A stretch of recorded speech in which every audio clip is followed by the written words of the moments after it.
100 years since the inauguration of this building, the OAS headquarters, our institution still brings together the peoples of the Americas to address our responsibilities as a partnership of nations. As we look to the future, our work must also focus on the construction of a positive agenda that continues to favorably impact millions of lives every day.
The COVID-19 pandemic brought unprecedented challenges to our member states and the people we serve.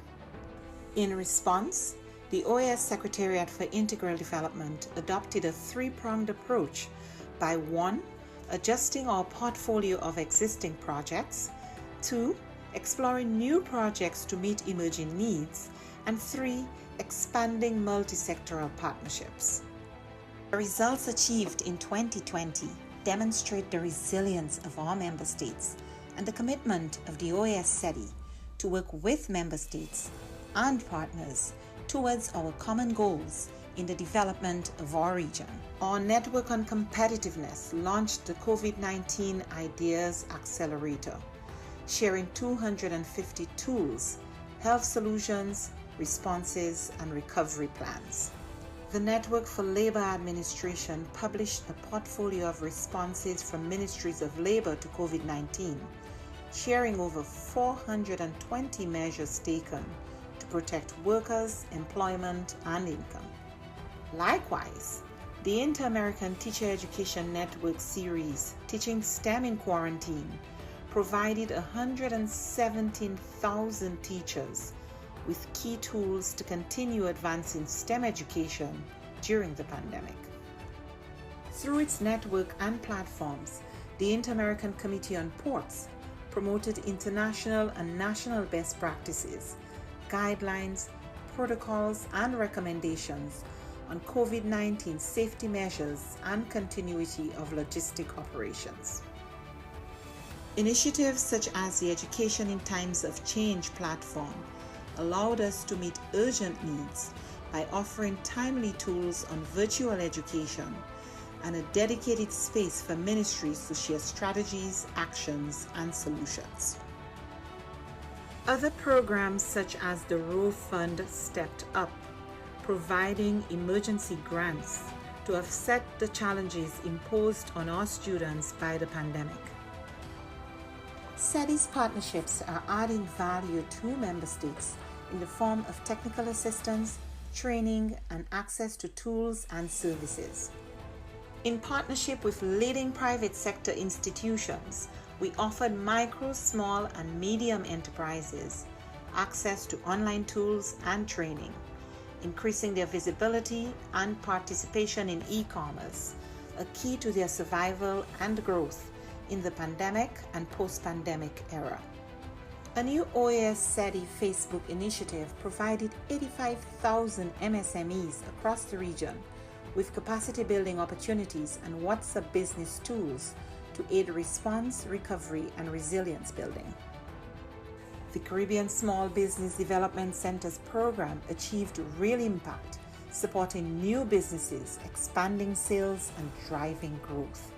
A new network of Caribbean SPDCs will broaden the program's reach. The Inter-American Committee on Tourism, the C2, convened ministerial-level policy dialogue in an urgent response to the impact of the pandemic on the hard-hit tourism and hospitality sectors. Policymakers and experts discussed biosanitary protocols, travel and visa facilitation, among other critical areas for the sector's recovery. Partnering with the George Washington University and the U.S. Bureau of Indian Affairs, we went ahead with the scheduled first Indigenous Tourism Forum of the Americas, pivoting to a virtual format and convening over 240 participants from indigenous communities, the private sector, and governments. SETI also integrated sustainable development practices in the COVID-19 response. The pandemic is a daily reminder of the links between water, health, sanitation, food security, and nutrition. We ensured the continuity of our water management projects in the Plata Basin and worked with governments and partners in the design of an investment portfolio valued at $90 million. Additionally, the Energy and Climate Partnership of the Americas continued to share relevant best practices and responses to the pandemic on energy and air quality. These few examples indicate our collective impact. We cannot do this alone. It is now more urgent than ever to address the region's structural weaknesses, to recover from the health, economic, and social crises occasioned by the pandemic and prepare for future shocks. It is imperative that we work together as we risk losing recent development gains and seeing millions fall back into poverty. It is time for the region to redirect course and pursue a more sustainable, resilient, and equitable future for all. We are in this together. But the resilience building agenda is too big for any one stakeholder to address acting alone, and simply bringing together stakeholders, whether at the national, subnational, regional, or global level, is not enough. Effective, focused, and sustained coordination among stakeholders is paramount to provide countries with integrated and comprehensive support. The OAS, as a hemispheric forum and honest broker, must continue to facilitate this process while we work with member states towards the attainment of the 2030 Sustainable Development Agenda. Cooperation, collaboration, and partnerships that include all actors strengthen us, enabling us to be more than the sum of our parts. We can and we must work together. The future of our region depends on it.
Bueno, la CIM tiene una agenda enorme en el tema de democracia y de liderazgos.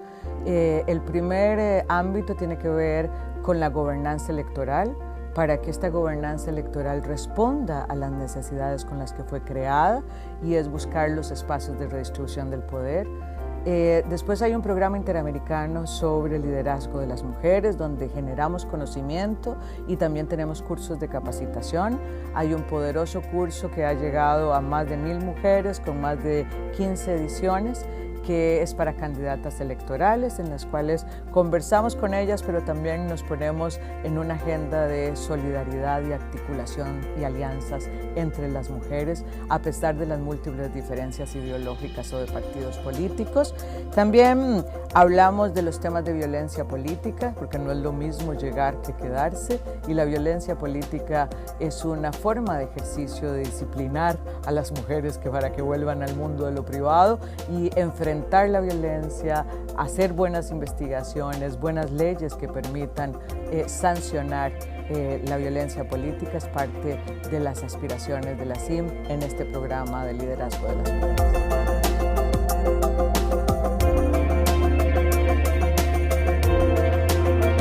La aspiración histórica de las mujeres es estar en el mundo de lo público, que nuestro trabajo sea remunerado y que tenga un reconocimiento. COVID ha puesto en evidencia una profundización de las brechas existentes para el logro de este objetivo. Estas brechas existentes ahora dan cuenta de que podríamos tener un rezago de más de 2 décadas en el mundo laboral, que el cierre de brechas que se previó que podía tardar 100 años en cerrarse, ahora se habla de 135 años para cerrar la brecha entre los hombres y las mujeres.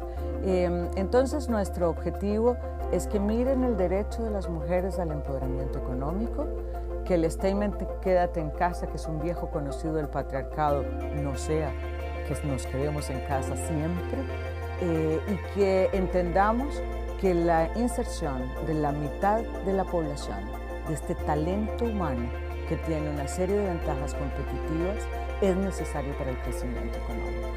De manera que la CIM está colocando esta realidad, está colocando las necesidades de las mujeres y está haciendo unas recomendaciones de rutas para poder cumplir con el derecho al empoderamiento económico y con el crecimiento económico que requieren nuestras empobrecidas economías en tiempos de COVID.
Esta organización es el guardián regional en defensa de la democracia, la libertad y los derechos humanos. Los países se han comprometido con estos valores a través de instrumentos legales como la Carta Democrática Interamericana, la Convención Americana de Derechos Humanos y todas las demás convenciones interamericanas. Nuestro trabajo es mantener los más altos estándares. Debemos ser objetivos, analizar los hechos, denunciar cuando veamos corrupción, inequidad o amenazas a la libertad. En esos casos no podemos ser neutrales.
100 years since the inauguration of this building, the OAS headquarters, our institution still brings together the peoples of the Americas to address our responsibilities as a partnership of nations. As we look to the future, our work must also focus on the construction of a positive agenda that continues to favorably impact millions of lives every day.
During the pandemic. Through its network and platforms, the Inter-American Committee on Ports promoted international and national best practices, guidelines, protocols, and recommendations on COVID-19 safety measures and continuity of logistic operations. Initiatives such as the Education in Times of Change platform allowed us to meet urgent needs by offering timely tools on virtual education and a dedicated space for ministries to share strategies, actions, and solutions. Other programs such as the Row Fund stepped up, providing emergency grants to offset the challenges imposed on our students by the pandemic. SETI's partnerships are adding value to member states in the form of technical assistance, training, and access to tools and services. In partnership with leading private sector institutions, we offered micro, small, and medium enterprises access to online tools and training, increasing their visibility and participation in e-commerce, a key to their survival and growth in the pandemic and post-pandemic era. A new OAS SETI Facebook initiative provided 85,000 MSMEs across the region with capacity building opportunities and WhatsApp business tools to aid response, recovery, and resilience building.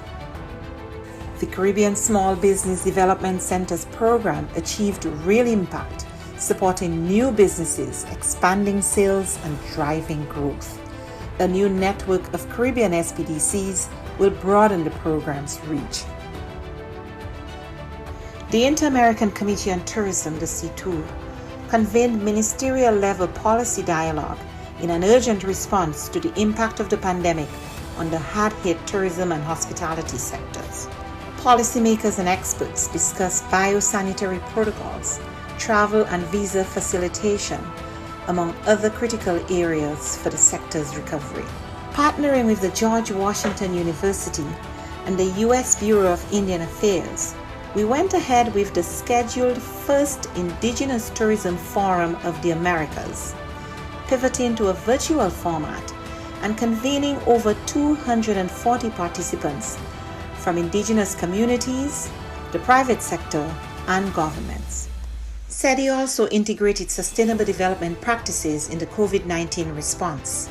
The pandemic is a daily reminder of the links between water, health, sanitation, food security, and nutrition. We ensured the continuity of our water management projects in the Plata Basin and worked with governments and partners in the design of an investment portfolio valued at $90 million. Additionally, the Energy and Climate Partnership of the Americas continued to share relevant best practices and responses to the pandemic on energy and air quality. These few examples indicate our collective impact.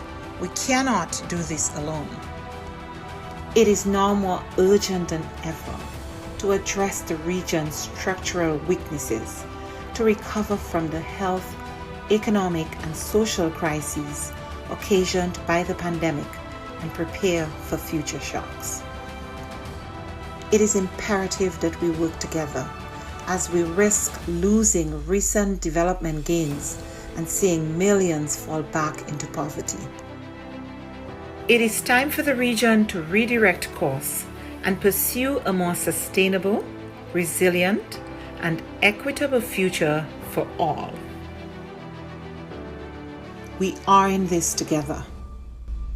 But the resilience building agenda is too big for any one stakeholder to address acting alone, and simply bringing together stakeholders, whether at the national, subnational, regional, or global level, is not enough. Effective, focused, and sustained coordination among stakeholders is paramount to provide countries with integrated and comprehensive support. The OAS, as a hemispheric forum and honest broker, must continue to facilitate this process while we work with member states towards the attainment of the 2030 Sustainable Development Agenda. Cooperation, collaboration, and partnerships that include all actors strengthen us, enabling us to be more than the sum of our parts. We can and we must work together. The future of our region depends on it.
Bueno, la CIM tiene una agenda enorme en el tema de democracia y de liderazgos.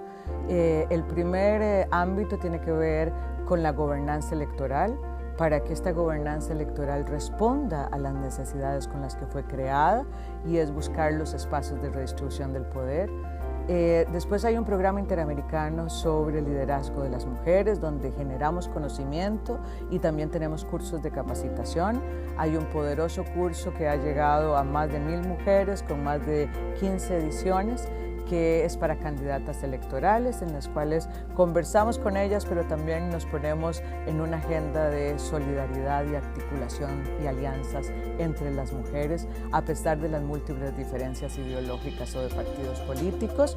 También hablamos de los temas de violencia política, porque no es lo mismo llegar que quedarse, y la violencia política es una forma de ejercicio de disciplinar a las mujeres para que vuelvan al mundo de lo privado y enfrentar la violencia, hacer buenas investigaciones, buenas leyes que permitan sancionar la violencia política. Es parte de las aspiraciones de la CIM en este programa de liderazgo de las mujeres.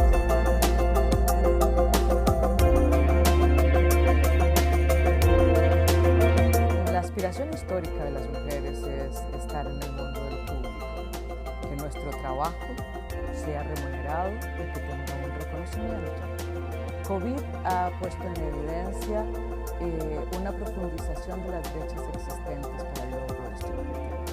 Estas brechas existentes ahora dan cuenta de que podríamos tener un rezago de más de 2 décadas en el mundo laboral, que el cierre de brechas que se previó que podía tardar 100 años en cerrarse, ahora se habla de 135 años para cerrar la brecha entre los hombres y las mujeres. Entonces, nuestro objetivo es que miren el derecho de las mujeres al empoderamiento económico, que el statement "quédate en casa", que es un viejo conocido del patriarcado, no sea que nos quedemos en casa siempre, y que entendamos que la inserción de la mitad de la población, de este talento humano que tiene una serie de ventajas competitivas, es necesario para el crecimiento económico. De manera que la CIM está colocando esta realidad, está colocando las necesidades de las mujeres y está haciendo unas recomendaciones de rutas para poder cumplir con el derecho al empoderamiento económico y con el crecimiento económico que requieren nuestras empobrecidas economías en tiempos de COVID.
Esta organización es el guardián regional en defensa de la democracia, la libertad y los derechos humanos.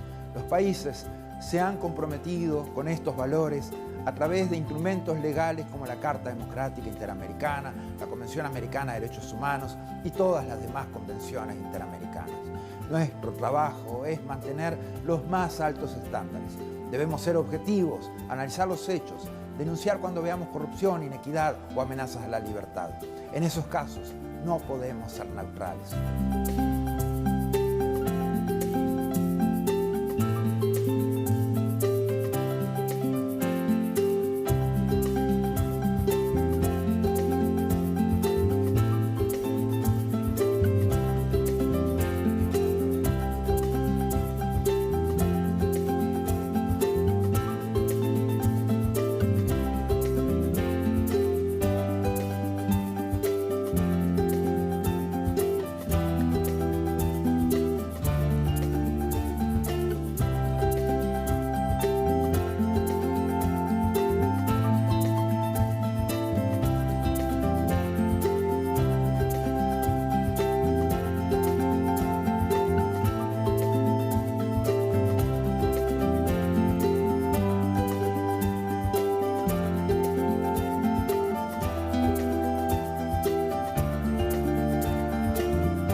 more than 100 years since the inauguration of this building, the OAS headquarters, our institution still brings together the peoples of the Americas to address our responsibilities as a partnership of nations.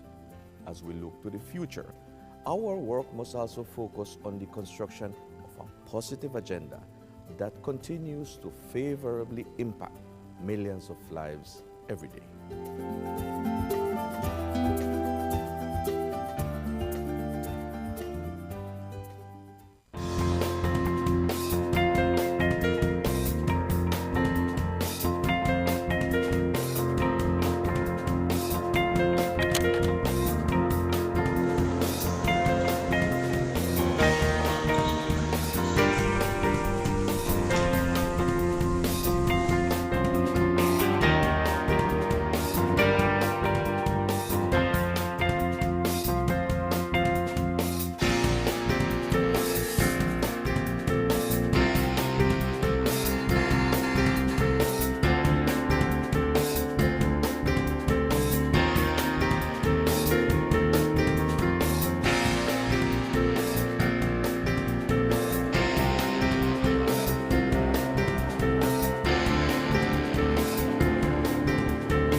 The COVID-19 pandemic brought unprecedented challenges to all member states and the people we serve.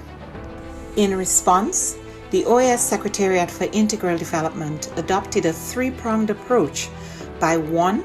Adjusting our portfolio of existing projects, 2. Exploring new projects to meet emerging needs, and 3. Expanding multi-sectoral partnerships. The results achieved in 2020 demonstrate the resilience of our member states and the commitment of the OAS SETI to work with member states and partners towards our common goals in the development of our region. Our Network on Competitiveness launched the COVID-19 Ideas Accelerator, sharing 250 tools, health solutions, responses, and recovery plans. The Network for Labor Administration published a portfolio of responses from ministries of labor to COVID-19, sharing over 420 measures taken to protect workers, employment, and income. Likewise, The Inter-American Teacher Education Network series, Teaching STEM in Quarantine, provided 117,000 teachers with key tools to continue advancing STEM education during the pandemic. Through its network and platforms, the Inter-American Committee on Ports promoted international and national best practices, guidelines, protocols, and recommendations on COVID-19 safety measures and continuity of logistic operations. Initiatives such as the Education in Times of Change platform allowed us to meet urgent needs by offering timely tools on virtual education and a dedicated space for ministries to share strategies, actions, and solutions. Other programs such as the Row Fund stepped up, providing emergency grants to offset the challenges imposed on our students by the pandemic. SETI's partnerships are adding value to member states in the form of technical assistance, training, and access to tools and services. In partnership with leading private sector institutions, we offered micro, small, and medium enterprises access to online tools and training, increasing their visibility and participation in e-commerce, a key to their survival and growth in the pandemic and post-pandemic era. A new OAS SETI Facebook initiative provided 85,000 MSMEs across the region with capacity building opportunities and WhatsApp business tools to aid response, recovery, and resilience building. The Caribbean Small Business Development Centers program achieved real impact, supporting new businesses, expanding sales, and driving growth. A new network of Caribbean SPDCs will broaden the program's reach. The Inter-American Committee on Tourism, the C2, convened ministerial-level policy dialogue in an urgent response to the impact of the pandemic on the hard-hit tourism and hospitality sectors. Policymakers and experts discussed biosanitary protocols, travel and visa facilitation, among other critical areas for the sector's recovery. Partnering with the George Washington University and the U.S. Bureau of Indian Affairs, we went ahead with the scheduled first Indigenous Tourism Forum of the Americas, pivoting to a virtual format and convening over 240 participants from indigenous communities, the private sector, and governments. SETI also integrated sustainable development practices in the COVID-19 response. The pandemic is a daily reminder of the links between water, health, sanitation, food security, and nutrition. We ensured the continuity of our water management projects in the Plateau. Thank you very much for being here. I have been notified that we do have a quorum. I think that's pretty obvious because we have a really good attendance here. It's a smaller room, but it makes it a little bit cozier, and I think we can maybe interact even better.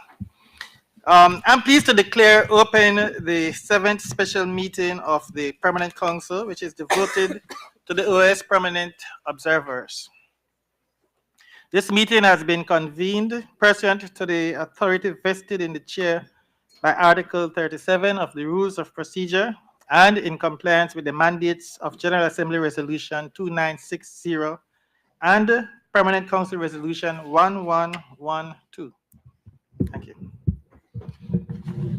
Before proceeding, I would like to express my sincere gratitude to the permanent observer missions of France, the Holy See, Italy, Spain, and the OAS Department of External and Institutional Relations for their invaluable support in making this special meeting possible.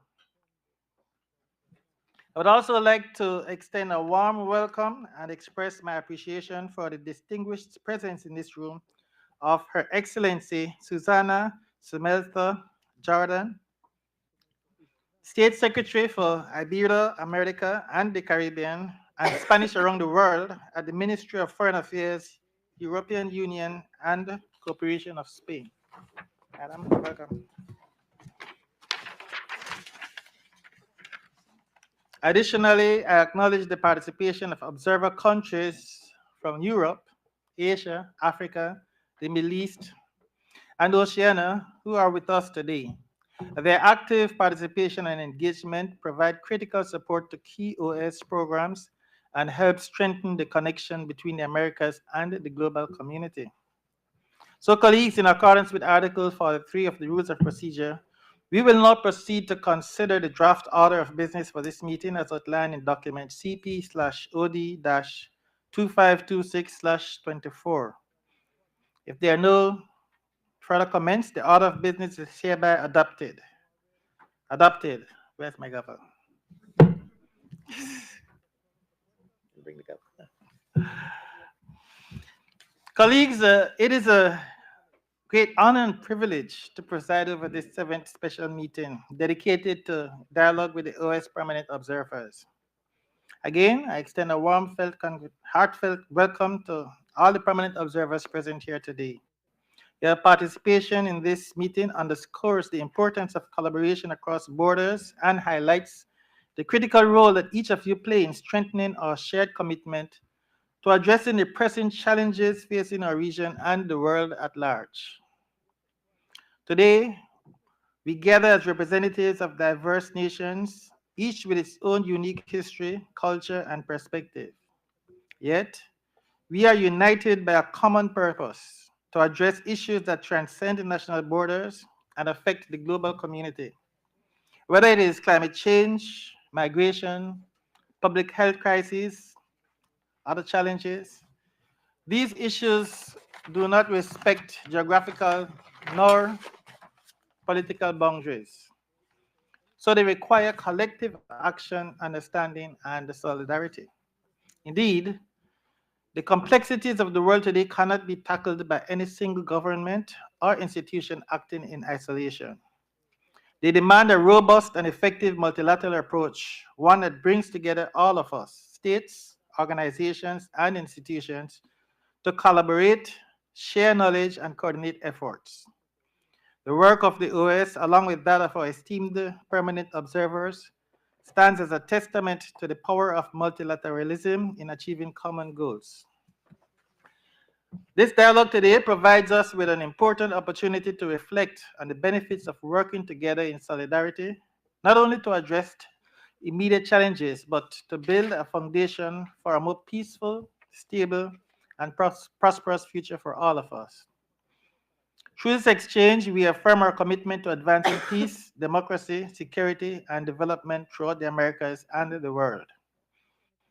As we embark on today's discussions, I sincerely hope that we can continue to count on your support, your insights, and contributions as we seek innovative and sustainable solutions to the challenges that lie ahead, both within the OS framework and at the broader multilateral level.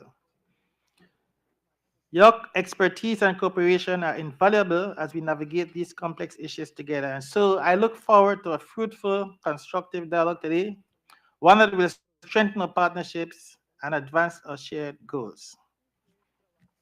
Colleagues, as we continue on our agenda, it is my great honor to give the floor to each of our distinguished permanent observers, and I would like to express my sincere gratitude for their valuable interventions. First, I am pleased to offer the floor to Her Excellency Susana Somelso Jordan, State Secretary for Iberia, America, and the Caribbean, and Spanish around the world at the Ministry for Foreign Affairs, European Union, and Cooperation of Spain. We are grateful for her presence and look forward to her remarks. Excellency, please proceed. I thank you very much, distinguished Chair of the Permanent Council,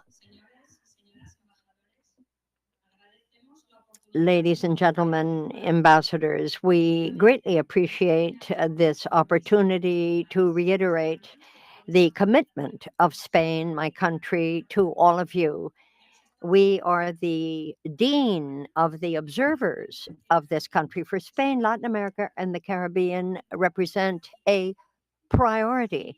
Why is that? Because of our very identity. It's who we are. You know, in 1925, Spain opened a fund from the Agency of Spanish Cooperation, and that was 20 years ago, 20 years of voluntary contributions that now offer a total of more than 70 million euros. We speak always for peace. We speak always for democracy and for human rights on the international arena. And in Latin America, we want always to be particularly cogent, particularly clear, which is because Latin America is an area of particular concern to us, as it is for the Organization of American States.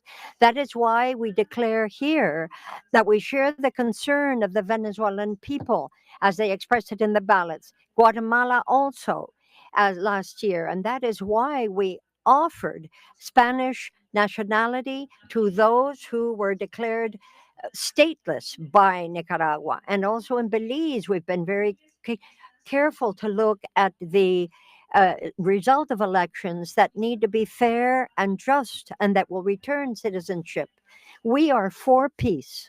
We are for nationality. And through the process for peace in Colombia, as well as in the Belize and Guatemala adjacent neighborhood, we see the important role that this organization, where we sit today, is playing. And we contribute constantly to that role. And by the way, we will be doubling our contribution on the next financial exercise. We believe also in the decidedly feminist role that Spain plays on the international scene. And that is why we stand for courses that will help women be better electoral candidates and also the Ibero American law for parity of the sexes. It is simply unthinkable that we have a sexist and discriminatory role and nobody should speak to it. That is why in Spain we are very careful to look at the different crises because we see that how these are resolved speaks a great deal about how people feel about democracy and people's rights. And whether they be economic, social, cultural, or environmental rights, we are for them. And we will always in Spain be against discrimination on the basis of sexual orientation. We believe in democracy that is fair, that is sure, that is based on human rights. And in this regard, I'd like to underscore the fact that we do live in an area in which, in an arena and in an era, I should say, which is very much threatened by false news, fake news, and the mistreatment of immigrants. Let us, all of us, watch out for hate speech, watch out for biased and misleading discourse. And let us, on the contrary, be ever on the side of those who are weakest. We will be holding the fourth financial conference for development next year with a view to ensure that there be a reform of instruments and institutions for development and for us to better broach the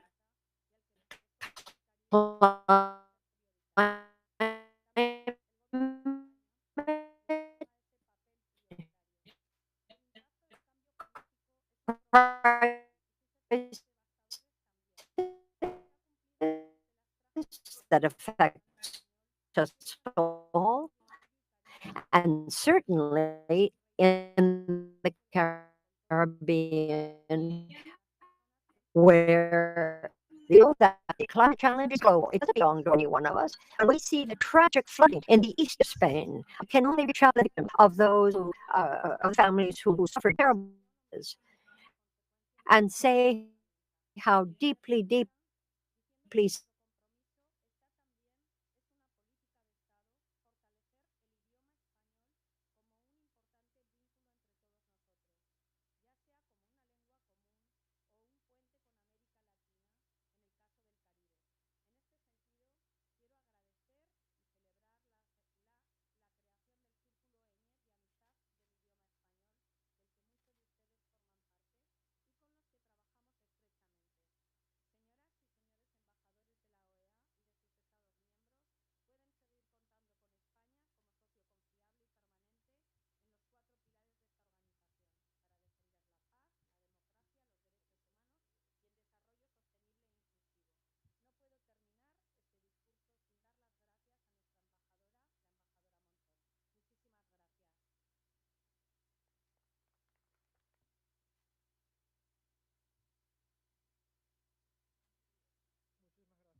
le chemin de la paix civile et de la stabilité. Nous sommes préoccupés par la concerned about the worsening security situation and human rights violations in the country. The situation in Venezuela is also concerning to us. Millions of Venezuelans voted on July 28th. Their choice must be respected through the publication of the tallies to ensure the ballot's total transparency and sincerity. Lastly, I wish to state France's total commitment to stand with the Nicaraguan people. We call on the Nicaraguan authorities to return to dialogue and fulfill their international commitments to democracy, the rule of law, and individual freedoms. Chair, in this world shaken by crises, France is proud this year to have tripled its contribution to the Inter-American Commission on Human Rights. We are also providing increased support to OAS electoral observation missions and are working with the Inter-American Commission of Women to strengthen the political participation of women and move towards economic gender equality. We are also working with our partners in the Americas and the Caribbean to foster inclusive and sustainable development. With Costa Rica, we will be jointly organizing the third United Nations Ocean Conference in Nice in June 2025. And with the support of Barbados, we organized a summit for a new global financing pact in Paris in June 2023 to together bring progress in fighting poverty and climate change. Chair, I would like to finish by welcoming the strong presence of French, an official language of this organization on the American continent and in the Caribbean. I will take this opportunity to once again welcome Chile's new observer status for the OIF. Linguistic diversity and intercultural dialogue will enable us to build a fairer and safer world for current and future generations. France, as tradition holds, will stand with you so that we can together address global challenges and threats to peace and security, building on our shared values. Thank you.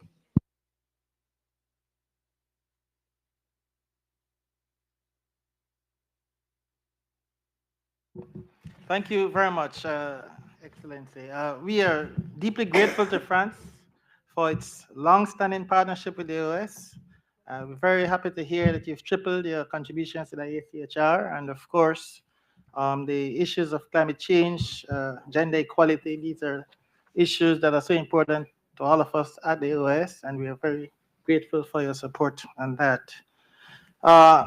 I now have the honor of inviting Monsignor Juan Antonio Cruz Serrano, Permanent Observer of the Holy See, to address us. Monsignor, please proceed. Muchas gracias. Thank you so much, Chair, esteemed representatives, member states, permanent observers. The delegation of the Holy See welcomes the convening of this special session dedicated to dialogue for permanent observers. The theme that we discuss, being cooperation and international solidarity, is of special relevance in this hemisphere, where political realities, socioeconomic realities, and the reality of human rights today pose unique and complex challenges. In a world that is increasingly globalized and interconnected, dialogue promoted by member states is essential in an organization where each one of them play equally crucial roles when it comes to democracy, human rights, security, and comprehensive human development, pillars that sustain and link all the actions and projects that this home of the Americas was thought to house. In that regard, Pope Francis has called on all of humankind to build a fairer and and a world of greater solidarity. Everyone's commitment, because no one can save themselves, echoes in this region where economic and social disparities are sadly the most heart-wrenching reality that the hemisphere deals with. Chair, the Holy See, given its active participation with or relationship with the peoples of this organization, participates and collaborates with this mission. We support institutions to promote democracy as a foundation for political and social life. We favor dialogue with a view to facilitating mutual understanding among governments and peoples, to activate and maintain processes for reconciliation and peace. We bring life to the culture of solidarity based on human dignity, fundamental human rights, and social justice. We see the family as society's nucleus, where everyone involved must be equally respected. We unwaveringly defend human rights, the human rights of the most vulnerable. From the moment life begins to when it ends, we back up public policy that promotes access to education, work, health, and justice for all citizens. We are committed to defending the dignity of migrants as well. For all these reasons, we make a call to the various governments present here today so that, insofar as they are able, they can promote positive policies with a view to protecting, promoting, and including those who are already or will soon be knocking at their doors. The clamor of our brethren cannot be silenced. Similarly, we promote integral human development among our peoples, and we participate actively in humanitarian assistance and climate change efforts with a view to providing the necessary help and training those who will meet the most vulnerable and disadvantaged. We welcome the mission of the OAS. We agree that no effort can be spared if we are trying to save everyone from poverty and hunger. All that said, the Holy See promotes within this organization the fundamental right that is the freedom of thought, conscience, and religion. This is how we ensure all other human rights. This is what defines civilization. Chair, the mission of the Holy See recognizes the significant role of multilateralism in displaying the irrefutable regional realities that we face, and so that we can find effective solutions that we can all commit to and cooperate towards. We support dialogue amongst all member states, and we hope that we can move forward together with a view to protecting the mission of this organization. Thank you very much, Chair. Thank you, Monsignor, for your thoughtful remarks. We deeply appreciate the Holy See's consistent and meaningful contributions to this organization. Thank you very much. Next, I'm pleased to offer the floor to Ambassador Takehiro Shimada, Permanent Observer of Japan. Excellency, please proceed. Thank you. Good afternoon, everyone. My name is Takehiro Shimada, Permanent Observer of Japan. I would like to express my gratitude for the opportunity to speak today during this dialogue between OAS member states and permanent observers. I would also like to acknowledge the leadership of the Ambassador Lynn Raymond Young, Permanent Representative of Belize and Chair of Permanent Council, as well as Mr. Luis Almagro, Secretary General of the OAS. Japan recognizes the OAS as a key regional institution promoting democracy, human rights, development, and security across the Americas. For many years, Japan has collaborated with OAS in various fields. This year in particular, Japan has been strengthening its cooperation in Haiti. Today, I would like to share an overview of Japan's cooperation with Latin America and the Caribbean countries, including our efforts in Haiti, and take this opportunity to discuss how we can further strengthen our collaboration with the OAS and other countries, both within and outside the region. Amid today's complex international environment, Japan places great importance on fostering unity and cooperation rather than division and confrontation. Adherence to principles such as sovereignty, territorial integrity, and international law, as enshrined in the United Nations Charter, is essential. Attempts to unilaterally alter the status quo by force or coercion must not be tolerated, and maintaining and strengthening a free and open international order based on the rule of law is imperative. The significance of multilateralism continues to grow in these challenging times. Under this recognition, Japan has designated 2023 as the Year of Latin America and the Caribbean, recognizing regions' growing influence as the countries such as those in G20 and APEC assume key leadership roles in global discussions. Japan has thus reinforced its diplomatic engagement with the region. In May, former Prime Minister Kishida visited Paraguay and Brazil, delivering Japan's first Latin America-focused policy speech by a prime minister in a decade. More recently, in November, Prime Minister Ishiba, following his inauguration in October, attended the G20 and APEC summits, visiting Peru and Brazil and conducting an official visit to Peru. Furthermore, this month in December, Japan will host foreign ministers from 14 CARICOM member states and the CARICOM Secretariat in Tokyo for the Japan CARICOM Foreign Ministers meeting. These efforts will continue into next year as a part of Japan's commitment to deepening cooperation with Latin America and the Caribbean.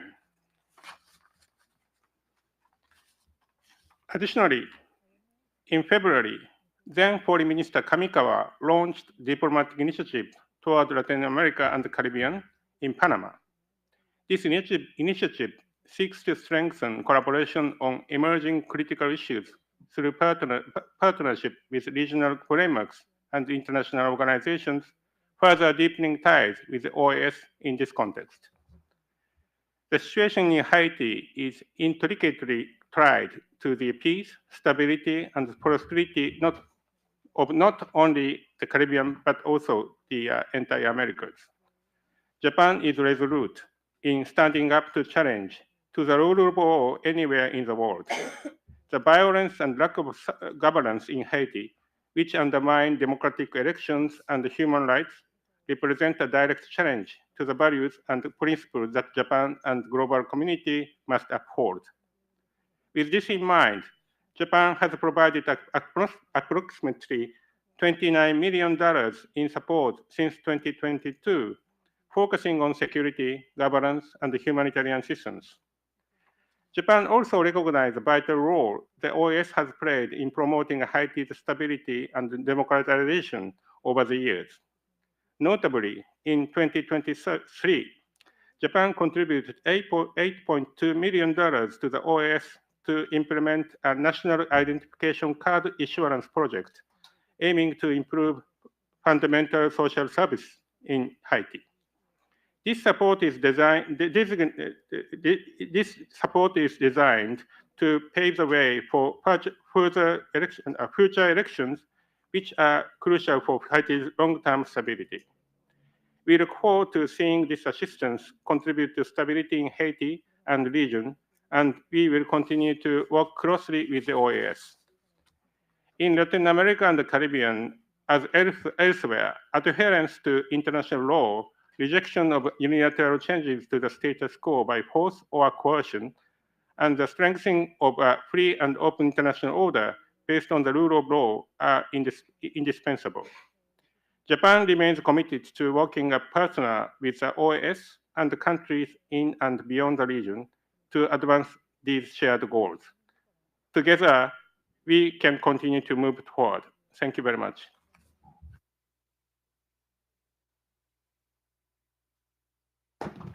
Thank you, Excellency, for your remarks. Japan's steadfast support in addressing global challenges is invaluable, and we especially appreciate your contributions and support to try to address the situation in Haiti, and of course, your commitment to deepening the cooperation with Latin America and the Caribbean. Thank you very much, Excellency. Next, I'm honored to give the floor to Ambassador Axel Dietmann, Permanent Observer of Germany. Excellency, please proceed.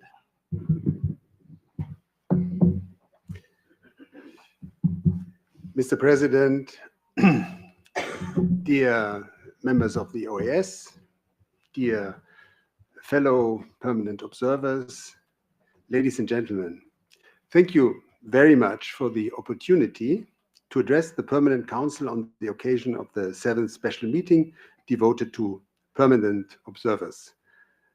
Muchas gracias por la... Thank you so much for the opportunity to have today's discussion. Discuss the cooperation between the member states and the permanent observers, our common goals, and the further intensification of our partnership.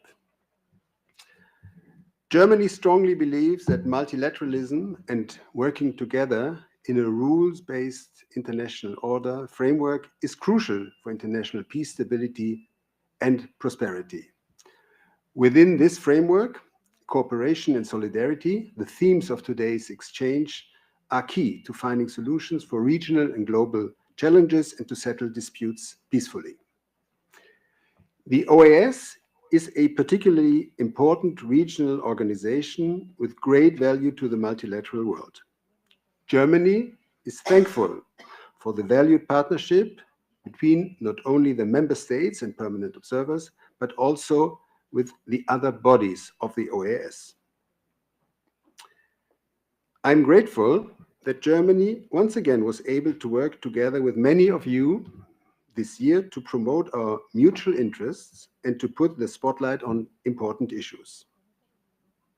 Our increased overall financial cooperation in 2024 and several co-hosted events to address pressing issues of our time underline the importance we place in the cooperation with the OAS and its member states.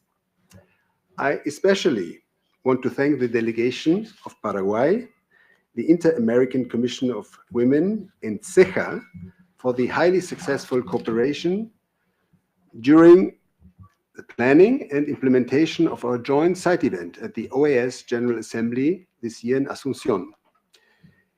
It remains important that we join hands and work on the empowerment of women and to support them exercising their rights, particularly in rural areas, the theme of our joint event. Germany is and will remain an engaged partner in strengthening women and women's rights on the continent. Another important area of cooperation has been our advocacy for vulnerable groups. And we've proudly co-sponsored the first ever Organization of American States celebration of LGBTQI+ pride in the Americas. But not only social issues remain on our priority lists of the year ahead.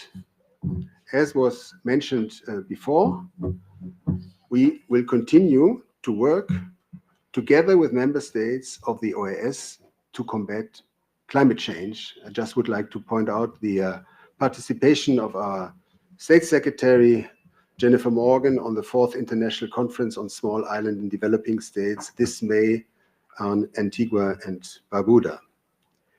Germany also commenced the continued OAS engagement in Colombia.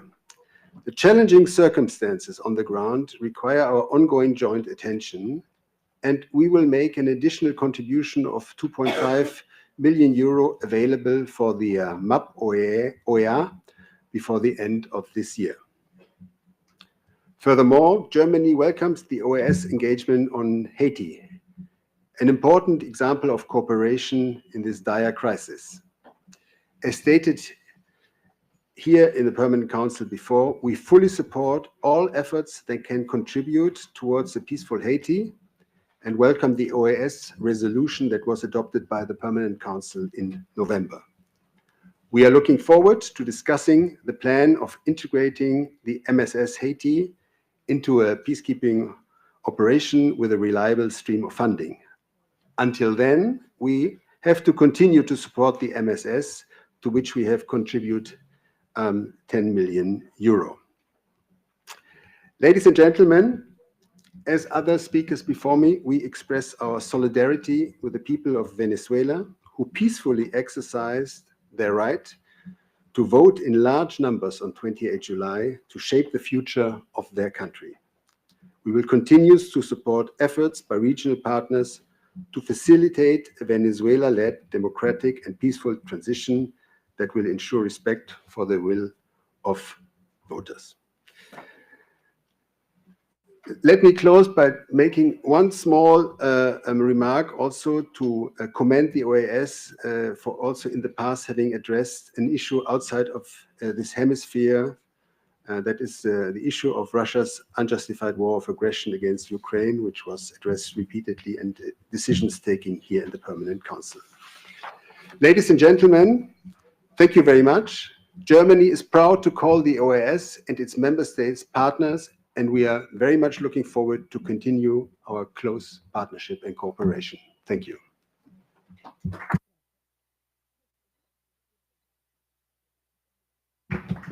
Thank you, Excellency, for your insightful remarks. We are grateful to Germany for its enduring partnership with the OAS and your unwavering commitment to our shared objectives. And we listened and appreciated the increased contributions in 2024 and your commitment to assisting with the situation in Haiti and your support for transforming the MSS to a peacekeeping mission, and of course your support for climate change and the other issues that are so important for us at the OAS. Thank you very much, Excellency.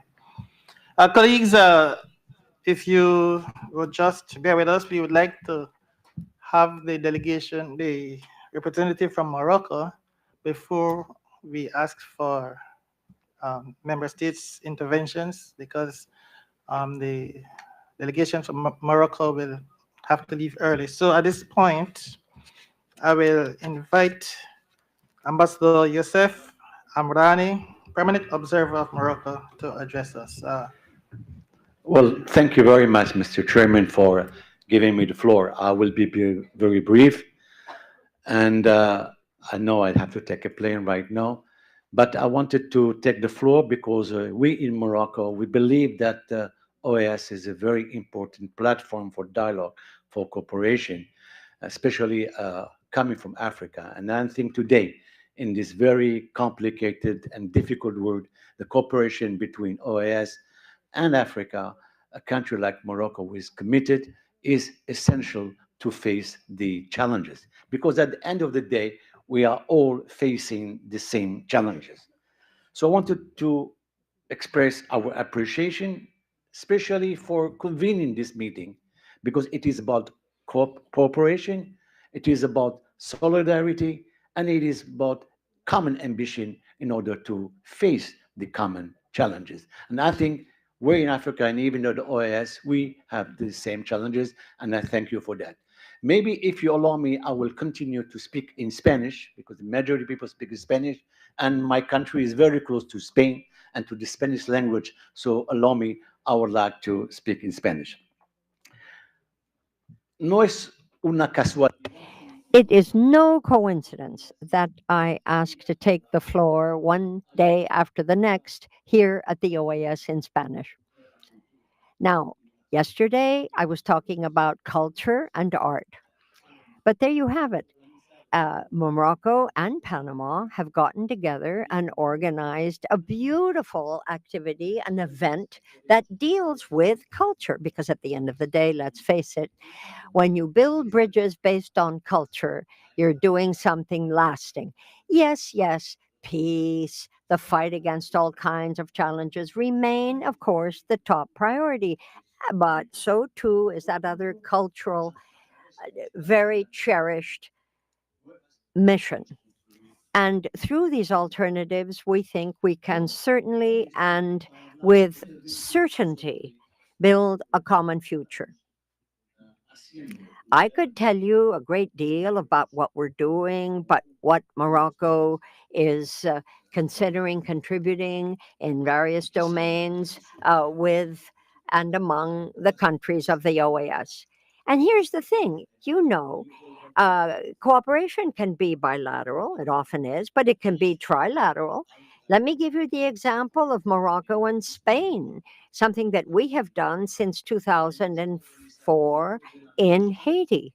Within MINUSTA, we have launched a joint operation, a joint force, which is both Moroccan and Spanish, which was launched in November of 2004, mandated to generate a stable and a safe environment in Haiti to assist humanitarian assistance and human rights.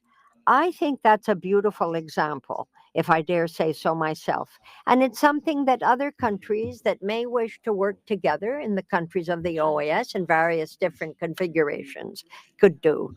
Bilaterally with the Caribbean states.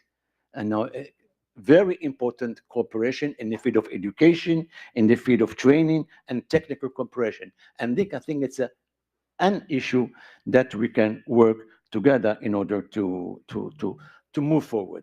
And the last element I want to share with you is, of course, it's a modest contribution that Morocco has brought with some OAS country, and especially in the field of financial electoral observation missions, and looks forward to continue to do so in the future in order to reinforce this cooperation.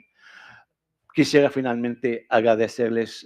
Let me simply close by thanking you most effusively and most sincerely for the opportunity of being with you today. That is priceless because you know what? These days, cooperation between regions, never mind between countries, but between regions is key. We've all got the same challenges, and let's face it, no one can go it alone. If you think you can, you're wrong. So together we can go farther and we can do it better. That's my sense and Morocco's sense. And this particular framework of cooperation that the OAS offers us is of particular note and very, very worthy. Thank you. Thank you very much, Excellency, for your remarks. We thank Morocco for its constructive role in global diplomacy and your support for strengthening ties across the Americas and beyond. Thank you so much. Colleagues, I would now offer the floor to delegations of the member states. We do have a second set of permanent observers that will occur after the intervention by delegations. And so what I'm suggesting is that we will stop the interventions by member states at 4 o'clock so that we can hear the next cohort of permanent observers. And then after that, the other member states who haven't spoken as yet will get the opportunity. So with that, I offer the floor to Paraguay. Ambassador, you have the floor. Thank you so much, Chair.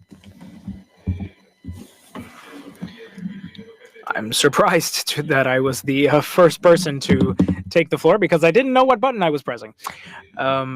So, welcome, a special welcome to the Secretary of State for Ibero-America, Madam Susana Somelso. I also want to welcome the permanent observers who are here with us today.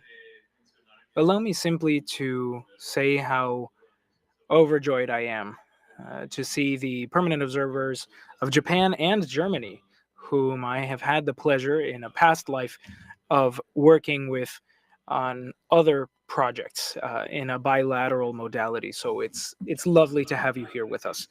We welcome the presence and participation of the observer states present here today and the interest that they have displayed in the activities of the OAS, which seek to promote the values that thankfully we all share, like democracy, rights, among many others. My delegation recognizes the important role that since 1972, permanent observers have played within the organization in supporting projects that are born of the mandates that member states have in specific working areas related to the 4 pillars of the OAS. Your contributions and perspectives are invaluable and enrich our debates and actions carried out within our organization. I would like to extend our special thanks to the representatives of the permanent observer states that flew to my country to participate in the 54th regular session of the General Assembly, which was held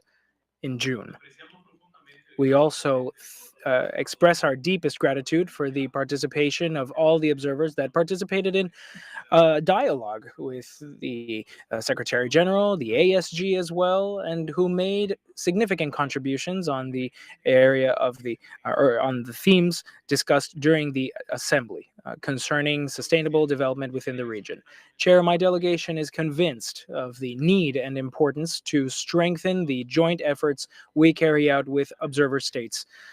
Concerning the 4 pillars of the organization. We believe that their presence strengthens our diversity and broadens the reach of our debates and efforts when it comes to facing the global challenges we must overcome. Through dialogue, bilateral cooperation, and multilateral cooperation, as well as solidarity, we recognize the importance of your participation when it comes to protecting human rights, resolving conflicts, and as we move towards a world of multidimensional security and sustainable development.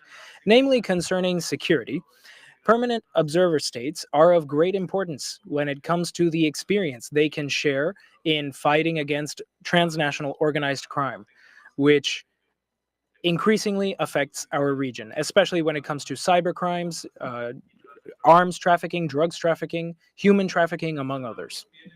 We also want to highlight the valuable support that observer states deliver through financial contributions that are earmarked for the electoral observation missions of the OAS, for example, which has been a mechanism implemented in multiple processes throughout the region. We are convinced that such strategic cooperation among member states and observers is mutually beneficial.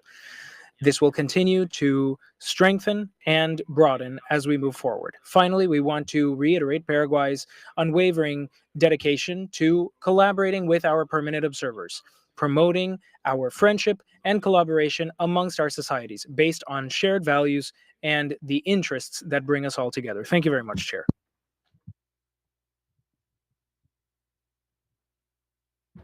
Thank you, Ambassador. We now offer the floor to the delegation for El Salvador. Ambassador, you have the floor. Muchas gracias, señor presidente. Reconocemos y agradecemos. Thank you, Chair. We're so grateful to have here the Secretary of State for Pan America, the Caribbean, and for the world, Susana Humelso Jordan from Spain. We also are very pleased to hear the message that we'd heard from the Francophonie and International Solidarity, Dr. Mohamed Sonli, and as well the comments that have been made by all of the ambassadors who are with us in this hall. It's an honor and shows how much of a priority relations with this region represents to those countries.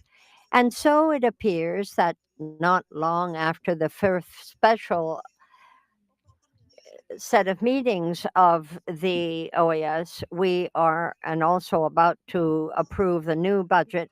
We, the states, are considering the future of this organization, not only from the financial standpoint, but also with regard to such values as transparency, austerity, and husbanding resources. And so the authorities of the General Secretariat are aiming to reframe international cooperation so that those countries that with the OAS and the needs of the member states can find common ground. This is something that the observer countries also value, and their political and financial support is essential to our ability to work towards democracy, human rights, security, and sustainable development of the region. Since 1972, back when we gave El Salvador the position of permanent status, we have now been working with the European Union and others, and our national and hemispheric common search for the fight against poverty, the difficulties with migration, free and transparencies, climate change, and so many other issues are all on our to-do list. Esteemed friends, colleagues, El Salvador has worked very hard to consolidate justice and peace, and this has returned to the Salvadoran citizens for the first time in decades the enjoyment of their fundamental freedoms. Now, that's a quick thing to say, but certainly not to garner. And we work from a multidimensional and articulate view on reparation of the political and social tissue and sowing the seeds for sustainable development, all of which are at the essence of President Bukele's second mandate. Thank you to all of you who have helped us in reaching the goals we've set for ourselves bilaterally, regionally, and hemispherically. We're so grateful for Spain, France, Italy, the Netherlands, and so many others here who have joined with countries in the region to help us focus on childhood, immigration, migration, security, democracy, access to justice, among just a few of the long to-do list. We thank you so deeply for the help you have given us and ask that you please consider the four pillars of this organization because there is a disparity of resources amongst those four pillars. But above all, please stay with us. We need you and we're grateful for you. We know that an investment in security, education, labor, culture, the environment, and helping people return to their homeland is also a very, very important investment in democracy and human rights. And perhaps one of the strongest ways we can fight uh, the scourges of democracy. It's important, too, to respond to the lines of action and issues that your own countries hold dear. We believe that, for that matter, these should not shape and absolutely determine the agenda of this organization, but indeed offer interesting lines to consider. We know that your cooperation will help us strengthen our dialogue with permanent observers and be sure that there will be follow up and transparency in the projects that we're following. And we certainly hope that we will continue working hand in hand with our partners. And along the lines of my government, this will be in an ambit of certainly full cooperation and respect for each of us. Thank you.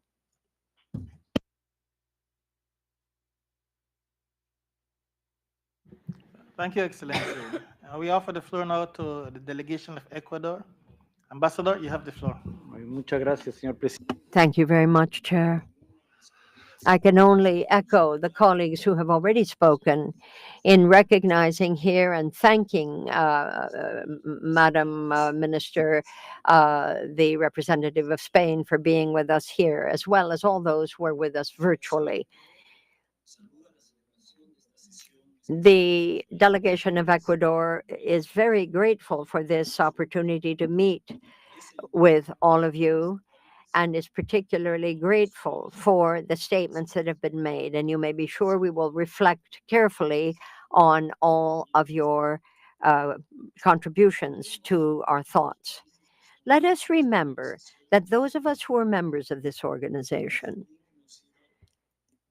and who have been so for many, many years are none other than ourselves, ourselves individuals who have been here in whatever capacity and welcoming those who are members like us, others who are permanent observers, and has made a difference in how the members and non-members of this organization can together continue in the task of finding how we can continue to overcome challenges and even do better than our best expectations. And that has been the case not just now, but since the beginning of the permanent observer presence among us. And we can only hope that that will continue in future. It's been a very happy and fruitful union. Certainly, it is a very high bar. And there are expectations. We've heard Belize, we've heard others with regard to solidarity and cooperation. And there's where there's a semantic twist that is worth considering, and almost a romantic one, I dare say, that when we accept this category of observers in this organization, what we have done is really, is it not, to say, come and look, we have nothing to hide, and we are grateful for your presence and your opinions. But in this case, I'd like to say that above all, cooperation is supreme. And in this House of the Americas, as El Salvador and Paraguay's ambassadors have already said, it goes to the very root of democracy, of human rights, of development, and certainly also something that contributes greatly to multidimensional security. And so we're talking about a fruitful, a rich cooperation with observer countries. Prudence, common sense has always been very, very welcome. And we have heard those words, even when they have been sensitive and thorny issues that are being considered. But the solidarity that has been shown, the patience, and the genuine concern and friendship is one that we can certainly uphold. It isn't exclusively that, but it certainly is that. And above and beyond what is regional, what is sub regional, I think it goes to the heart of cooperation in the Americas. It has been a question of solidarity throughout the Americas. And that, we think, has no price. It speaks of prudence, it speaks of solidarity, it speaks to friendship, frankly, whether it's on a one-on-one or from country to country. And I celebrate that. Thank you. We now offer the floor to the delegation of Colombia. Madam, you have the floor. Gracias, señor. Thank you very much, Chair. Let me begin by expressing our very sincere thanks to the observers who, through their participation in this organization, have done so much in assisting us live up to the challenges of the region, in the knowledge that together we will do better in taking those challenges to heart and overcoming them. Colombia certainly considers that what we have managed to do along the lines of our own national priorities, with your help, is certainly something we could never thank you enough for. The MAP-OEA peace program is the premier example of what you have assisted us in doing, and that has brought us peace in our country, which is one of the many most important issues we have broached today. Germany, Italy, the Netherlands, Norway, Sweden, Turkey, the United Kingdom, and others have been very, very, very dear and constant assistance to us. The support of MAP-OAS has been essential for us to render useful, fruitful dialogue, technical assistance over the last 20 years has been positively invaluable in our countries. And we have just heard what Germany said of a new support for that mission. We are speechless and profoundly grateful. Colombia is absolutely certain that nothing is more precious than building peace. And that is something that we have done together. We have immense gratitude also for the Republic of Italy for the consultation that was allowed to take place through Belén do Pará in Buenos Aires, Bogotá, Cartagena, and Panama City, where we met different people to discuss how best to prevent and sanction violence against women. That has been now facilitated by technology. We also thank the Ministry for Europe and the French Foreign Affairs Ministry for the course that has been launched for candidates who are stepping forward to be elected, and even those who are indigenous origin. We're very grateful as well to the government of Liechtenstein, who throughout 2023 helped us through SIM to ensure that the plan of action of Women for Peace and Security could take place, to recall the action of all of the observer countries that have helped us do more for gender, could take all day and all night. We're so grateful. And in the framework of multidimensional security, let me simply say that Colombia is particularly grateful to Switzerland, which has helped us in the demining activity. Can you imagine how critical that is, given the long-term period in which the mines were set and which it will take to get rid of them? We want that territory to be free of personnel mines, and so it will be. We also thank Spain for the assistance in including gender perspective in the drug policies. The first activity of that initiative was launched just last October in Colombia. There was a workshop on gender in the system of criminal justice. We also are deeply grateful to the European Union for the assistance in arms and munitions, a program that has a great deal to do to freedom and custody in Latin America. We hope to continue in 2025. It is crucial that the OAS continue receiving this assistance because we're talking about the greatest challenges of this hemisphere. We're talking of loss of diversity, the environmental issue, uh, mining, the question of gender equity, and so many other points that can only happen if we bring in groups that have been historically forgotten. Colombia will always be willing to contribute to every one of these activities and with the observers. Your help to this organization could never, never be valued enough. Thank you.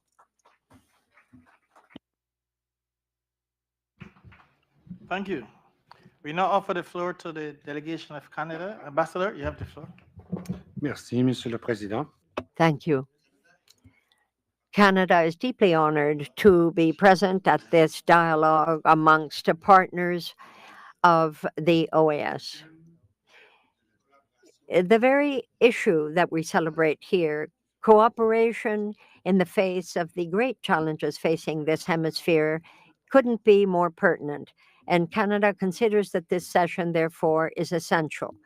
And we celebrate the opportunity to put our heads together, to hear you, and to have a better sense of your own priorities. But above all, to thank you. Thank you for your most valuable contributions to this organization. The world, don't we know it, is ever more interconnected. There are tremendous challenges that jointly and severally we must meet, whether it's within our own borders or outside it in the broader hemisphere. But this is something that, while it brings its own set of challenges, indeed also offers vast opportunities for cooperation. Canada strongly believes that multilateralism offers our best hope for achieving our shared goals of strengthening democracy, promoting and protecting human rights, and advancing multidimensional security and integral development. Canada is very grateful to the permanent observers for your engagement and your partnership. Your collaboration greatly enhances the OAS's ability to rise to the challenges facing the Americas and the world. This includes, of course, the challenges facing our observer country partners, such as Ukraine, which continues to suffer under the brutal invasion of the Russian Federation. Our hemisphere has benefited in many ways from your contributions. These include, to name but a few, supporting the organization's efforts on promoting and protecting human rights, advancing gender equality and the rights of women and girls, strengthening the rights, protections, and inclusion of the LGBTI plus communities across the Americas, promoting access to justice, in particular in places experience conflict, strengthening democracy, including through electoral observation missions and technical cooperation, which are key to ensuring strong and independent regional democratic institutions. Also ensuring a multidimensional approach to security and supporting the OAS in its work to find solutions to crises in our hemisphere, such as the brutal and multidimensional situation in Haiti. And on that note, I'd like to particularly welcome one of our most recent observer missions, that of Kenya, and its role in trying to resolve the situation in Haiti. Fostering inclusion and integral development also is an area in which observer missions play a big part. We are very thankful to the permanent observers for these contributions, as well as all your perspectives and contributions to this dialogue. You provide critical support to key programs and help connect the Americas with the global community. Your engagement makes the OAS a stronger institution. Lastly, Mr. Chair, I would like also to express our thanks to the OAS Department of External and Institutional Relations for organizing today's dialogue, which sets the stage for ongoing cooperation, information exchange, and partnership. We look forward to continuing the collaboration between the OAS and member states and permanent observer missions, and thank them again for their participation and support here today. Thank you, Mr. Chair.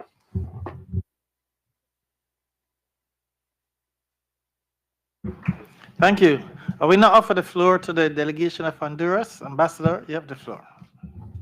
Muchas gracias, señor presidente. Thank you very much, Chair. And my dear friend, it looks like a very different permanent council to the ones I remember, let me say. And by the way, several colleagues wrote to me and said, well, what are you doing, you guys? What are you guys doing? What's going on? And I said, I haven't any idea. But this takes me back 3 years ago when I offered my very first speech at the OAS, but in the other building. And of course, I come from the world of literature, of art, I said. And I thought, oh, well, I mean, I'm going to be dealing with university people. Oh, my gosh, I did metaphors, I quoted. Nobody applauded me at the end of it. I couldn't believe it. I've never felt so alone in all my life. But little by little, I've grown used to it. What can I say? I've grown used to it.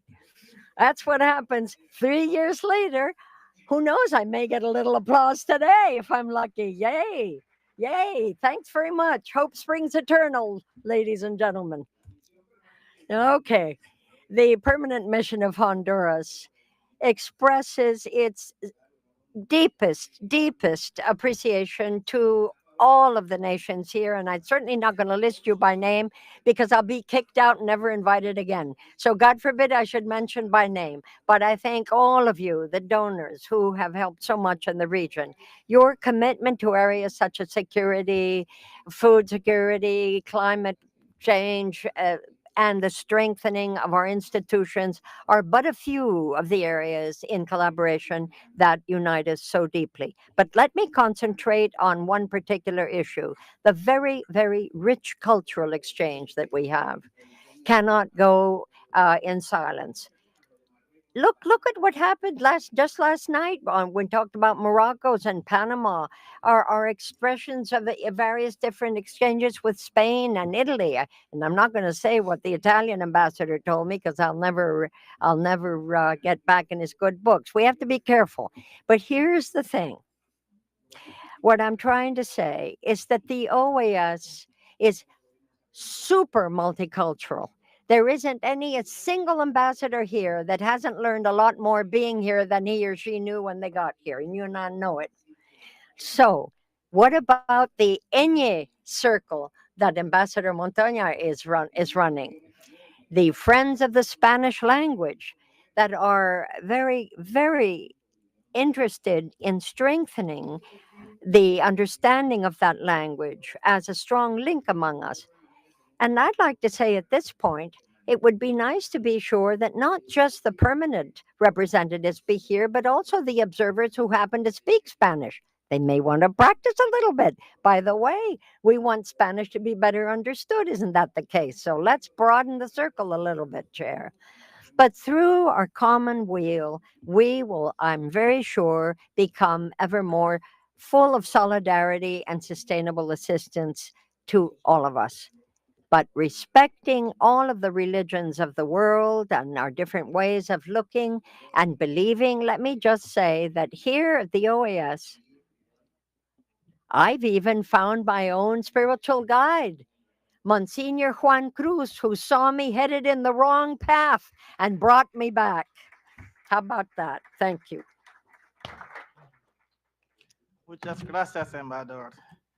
Thank you, Ambassador, and thanks for reminding us that in all the serious issues we discuss, we can have fun while we're doing it. Thanks. I now offer the floor to the delegation of Panama. Madam, you have the floor. Muchas gracias, señor presidente. Quisiera iniciar.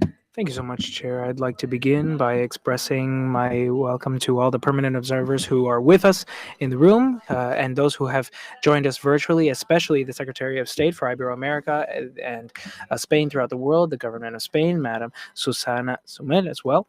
It is an honor to speak at this seventh special session for the Permanent Council, a space where we strengthen the value of international cooperation and solidarity within the framework of the Organization of American States. Allow me at the outset to express Panama's appreciation to the permanent observers for their constant commitment to the values and goals of our region. Namely, in our case, for the contributions made by permanent observers when it comes to the election observation missions that were held, especially this year, in Panama. In a world where there are increasing interconnected challenges, the collaboration we see between our member states and permanent observers has become more relevant than ever. Panama is the bridge between the Americas and the rest of the world, and we recognize the positive impact of this collaboration in the areas of promoting democracy, protecting human rights, integral development, and multidimensional security. We are aware of the crucial role that permanent observers play, and we want to highlight the increase in 71%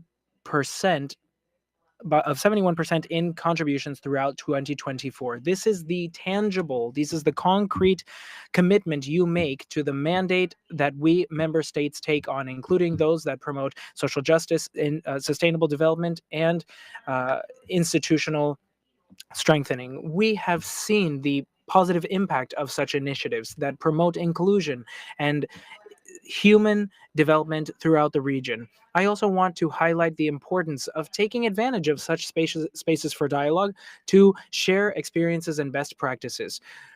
Panama can be a logistical hub that can connect countries throughout the region with the global community, and we want to continue building strategic alliances that will foment transformative projects throughout our countries. We reiterate our commitment to maintain our collaboration with permanent observers and other member states to build a hemisphere that's more united, that enjoys greater solidarity, and is better prepared to face the challenges of the future. Thank you so much. Thank you very much. Colleagues, it's just about 4 o'clock now, and as we agreed, we will now return to the second segment of intervention by permanent observers, after which we will continue with interventions by member states. So, we keep the table as is. So if you give us just a minute to have a little switch take place.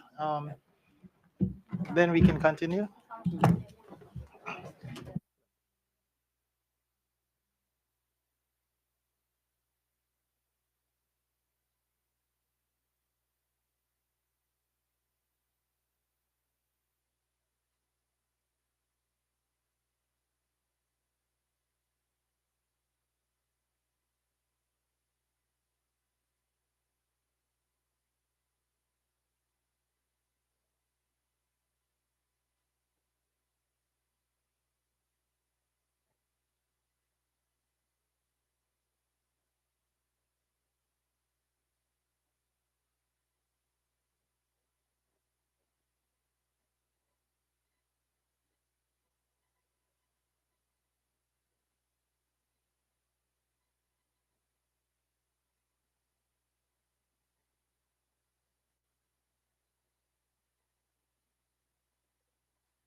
Okay, colleagues, can I invite everyone to have their seats so we can resume?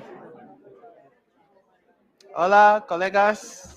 Colleagues, please, if you would please take your seats so that we might begin.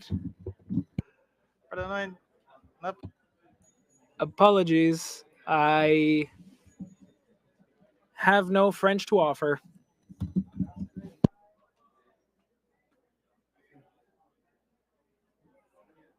Faltamos Honduras, Haiti, Jamaica, Mexico.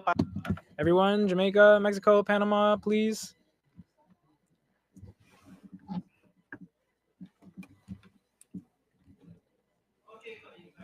Patience. Now we are pleased to offer the floor to Ambassador Javier Sancho, Head of Global Issues and Innovation at the Delegation of the European Union to the United States.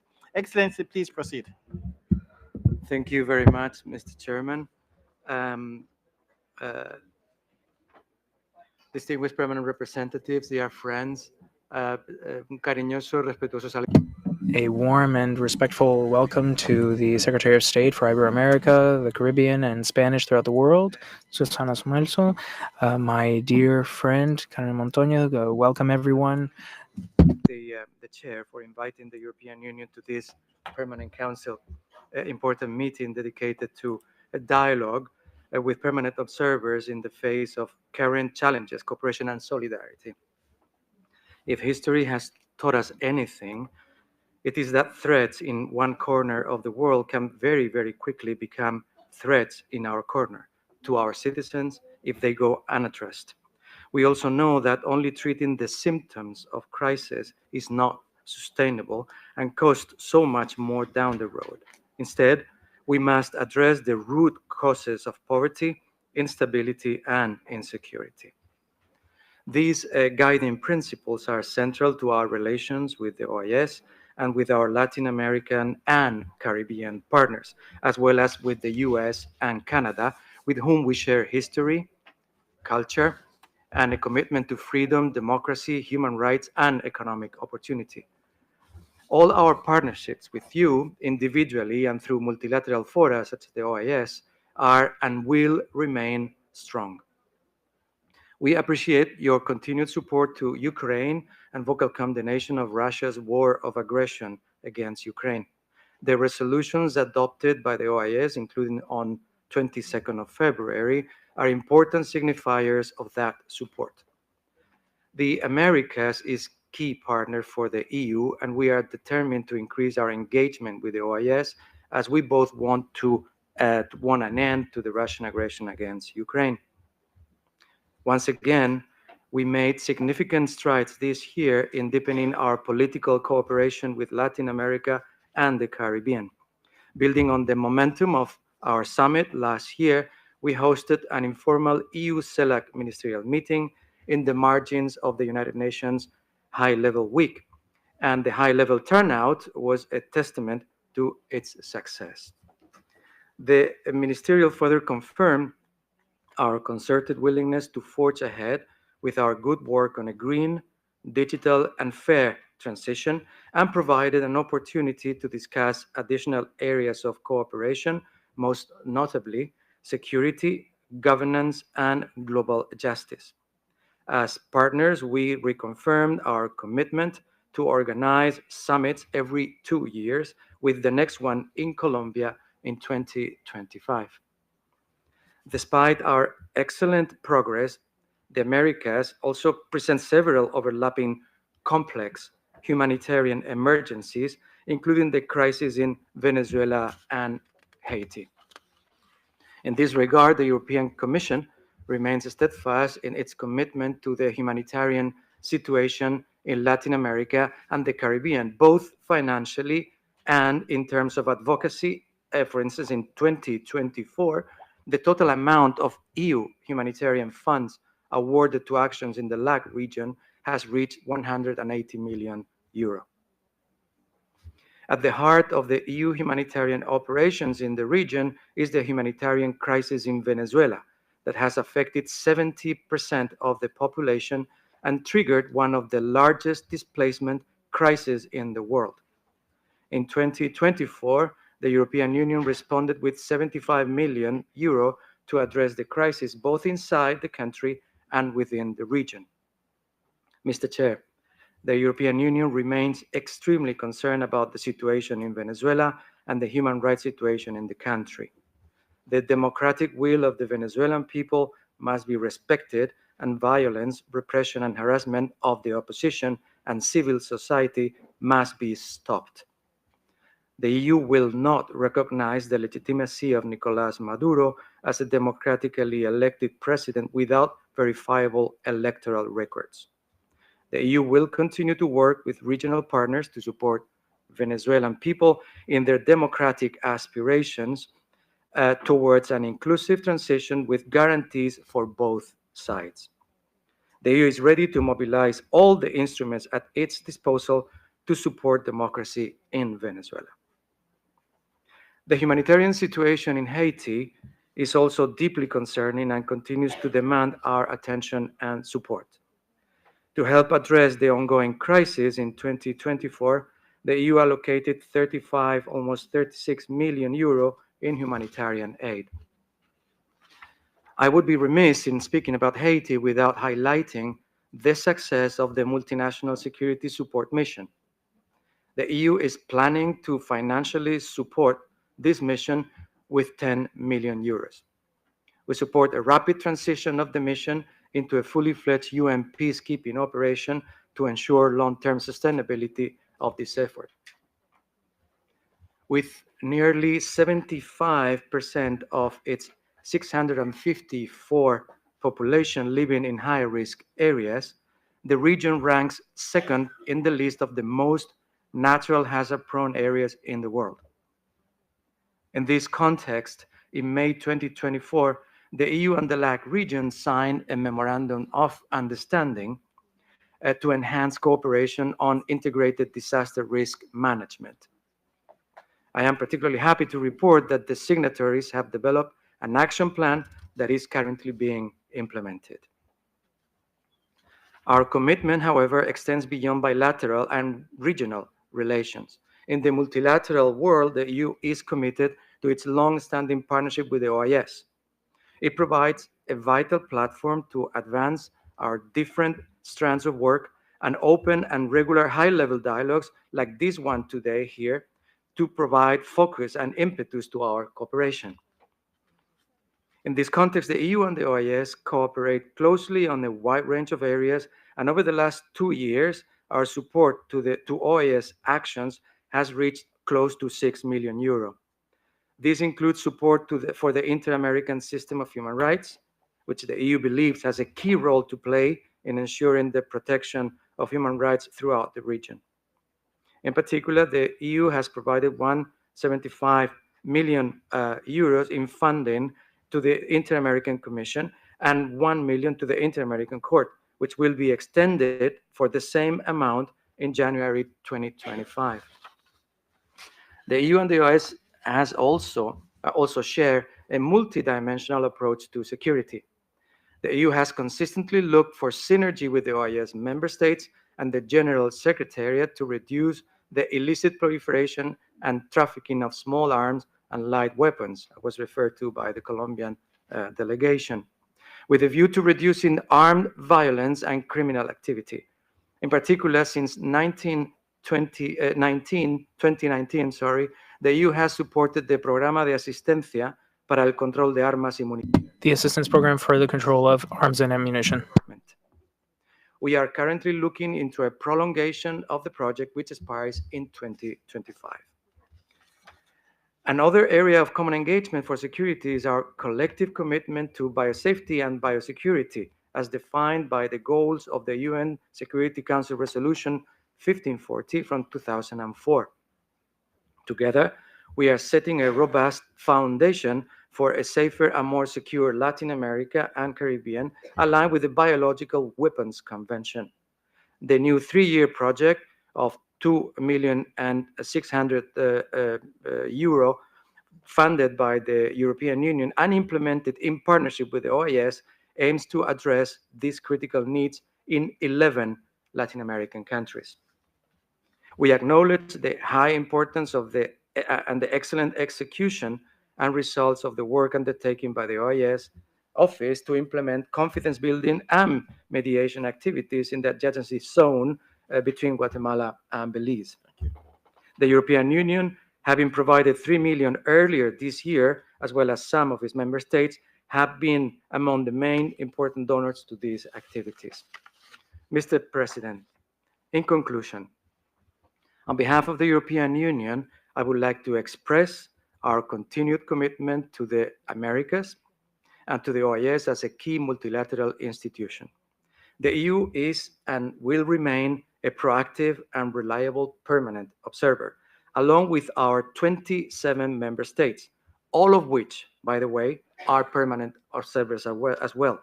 And 3 of them have designated diplomatic missions to the OAS: France, Italy, and Spain.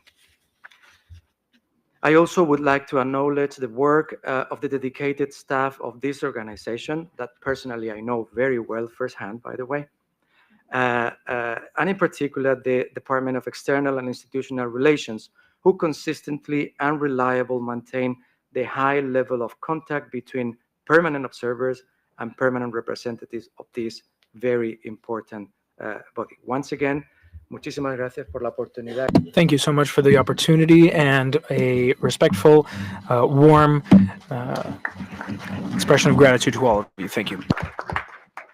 Thank you very much, Excellency. You know, even though you took double the normal time, it was so interesting that it felt short, actually.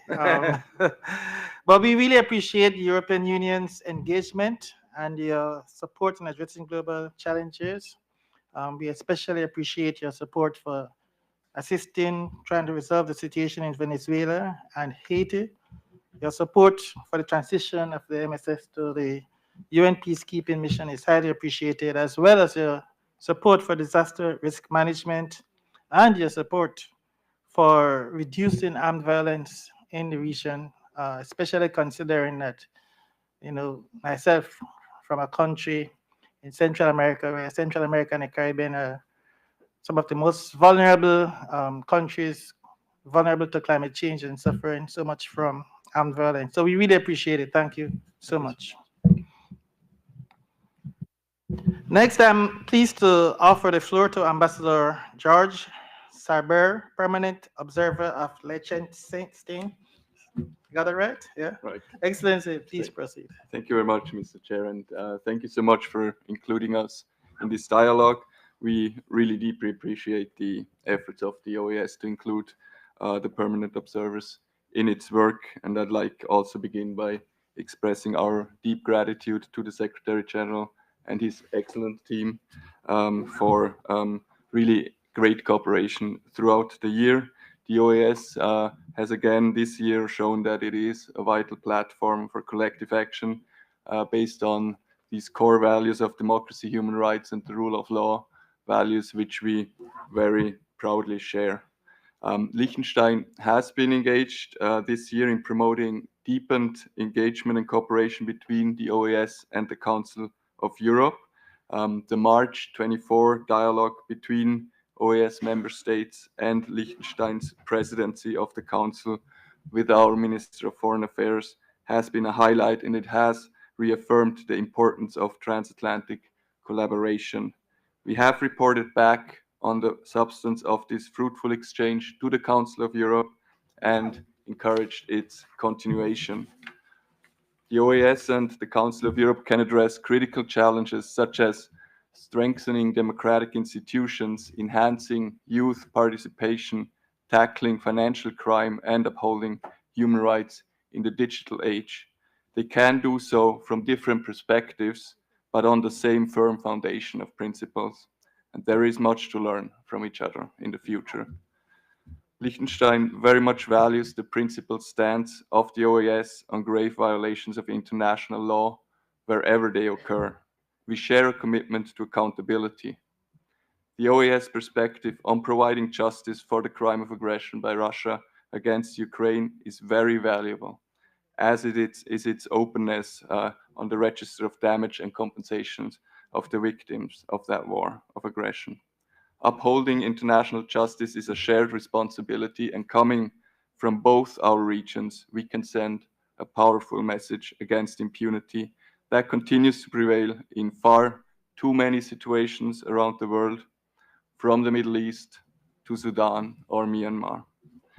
Liechtenstein continues to be gravely concerned about the situation in Haiti that so urgently needs support to establish basic security and bring the country back on track towards a democratic future. Humanitarian needs are overwhelming, and the rule of law has been lost in many parts. In these dire times, the OAS region provides essential support and an important moral compass to the international community's responsibility with respect to Haiti. And let me also take this opportunity to acknowledge the important contribution by Kenya to Haiti's security in these difficult times. The Haitian people need security, humanitarian assistance, and a perspective for a better future. Mr. Chair, Liechtenstein is also proud of its long-standing partnership with the Inter-American Commission of Women, and we reaffirm our support for its Women, Peace and Security program, in particular in the run-up to the 25th anniversary of this landmark agenda. Development gains will not be sustainable without the full and equal participation of women. As global challenges grow more complex, we must redouble our efforts to ensure women's voices are heard at every level of decision-making. Finally, we will continue to focus our efforts on fighting financial crime. Liechtenstein supports innovative initiatives such as the Basel Institute's Green Corruption Program, which seeks to combat environmental crimes by addressing the illicit financial flows associated with them. We see potential for more cooperation with the OAS region to amplify these efforts, share best practices, and build a sustainable future. We look forward to continuing our work together with the OAS on these common priorities for a better future next year. Thank you very much, Chair.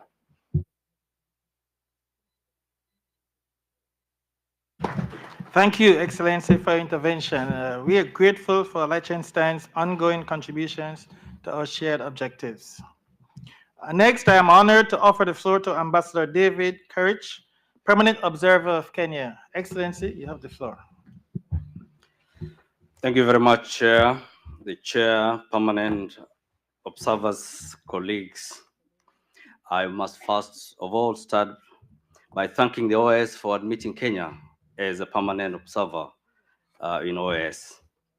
The theme of today's dialogue underscores our commitment to fostering partnerships that transcend borders and promote mutual understanding. It is through such dialogues that we strengthen our endeavors to build a more resilient and inclusive world and improve our collaborative efforts. Therefore, I call upon each one of us to strengthen our partnerships and explore innovative ideas and share best practices.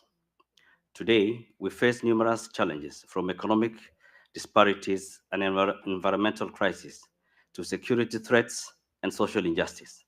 These issues require not only our commitment, but also our strategic support.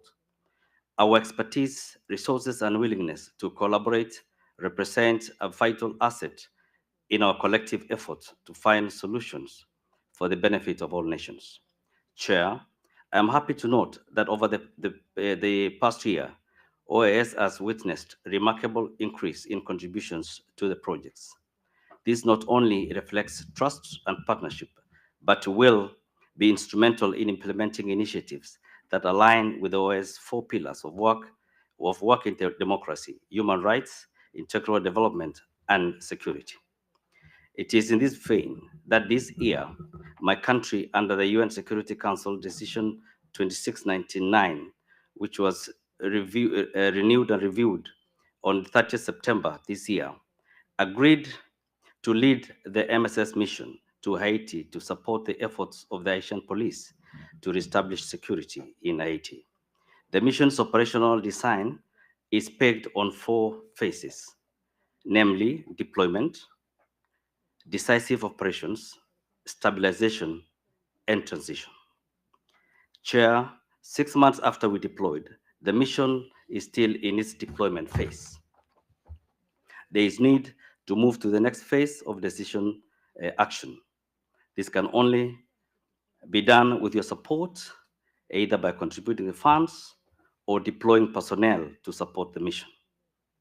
Out of the anticipated 2,500 personnel for MSS, only 413 have been deployed.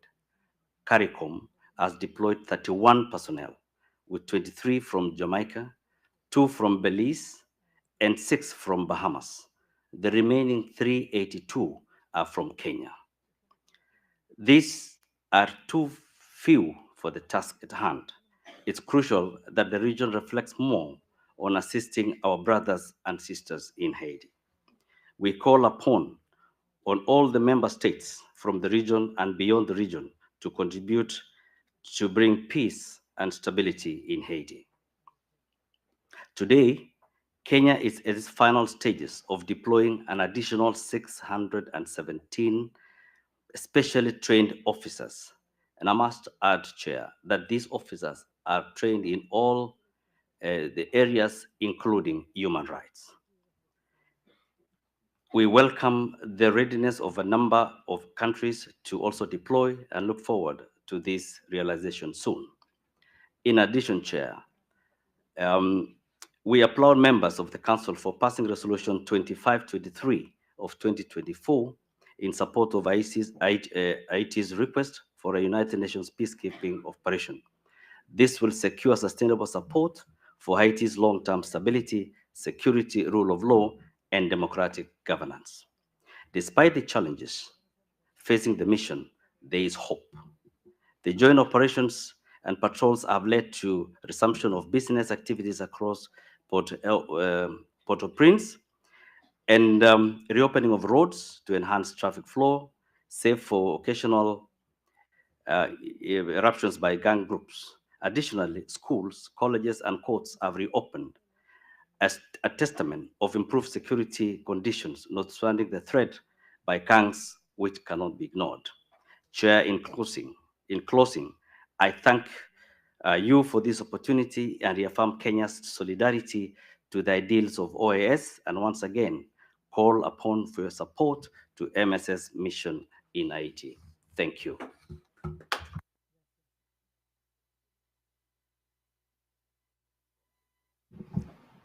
Thank you, Excellency, for your contributions. Kenya's dedication to multilateral cooperation and sustainable solutions is well known and very commendable. And we truly appreciate your leadership of the MSS and your support for the transition of the MSS to the UN peacekeeping mission. We do welcome your leadership. We look forward to the continued support from Kenya, and we hear very clearly your call for more resources, and I lend my voice to your call for more resources to assist in the situation in Haiti. Thank you very much. Next, I'm pleased to offer the floor to Mr. Christoph Sommer, who is the alternate permanent observer of Switzerland. Mr. Sommer, please proceed. Muchas gracias, señor presidente, señoras y señores. Thank you, Chair, and distinguished ambassadors. First of all, thank you so very much for taking the time to get us together and for you to come, permanent observers, with the members of the OAS to put our heads together and share our ideas. I can assure you that the OAS and Switzerland have the common goal of supporting and fighting for democratic institutions. The preamble of the Charter of the OAS, like that of the Swiss Constitution, speak of the same values. And we believe that the work of the OAS is of premier importance, and that is why, as observers, we hold our cooperation to be very dear. And that is what has fed into the project that we have been honored to support in the past and will do in the future, and the strong presence and belief of Switzerland in this hemisphere. Democracy is at the heart of it all. Switzerland has supported over many, many years, since way back, the missions for democracy of the OAS in order to boost trust in the electoral process. And that is precisely why just recently Switzerland also supported strengthening the methodology of the OAS to do with direct democracy like referenda and citizens consultation. And soon Switzerland will appoint a person charged with democracy at our embassy in San Jose. And that person will be tasked with tightening cooperation with other actors, including and most especially the OAS, as well as the International Institute for Democracy and institutional development. That we believe will do a lot for the goals we hold dear. There are two important goals here: freedom of expression and the rule of law. And it is on both of these absolute pillars that Switzerland bases its support to the Inter-American Commission on Human Rights, as well as the Inter-American Court on Human Rights, both commission and court. And above and beyond freedom of expression, we know that the OAS in Switzerland has strengthened a great deal to do with the rights of women and gender equality. Together we have marched forward, and managed legislative progress and improvement in the measurement of different cases. However, alas and alack, gender violence, we all know it, exists and subsists and continues to pollute our countries. Women and little girls continue to be at risk and continue to be victims. And so Switzerland, along with the OAS, calls on all of us to do more to help what is, after all, 50% of the people on this planet, that is women. We also support MAP, the support of the process of peace in Colombia.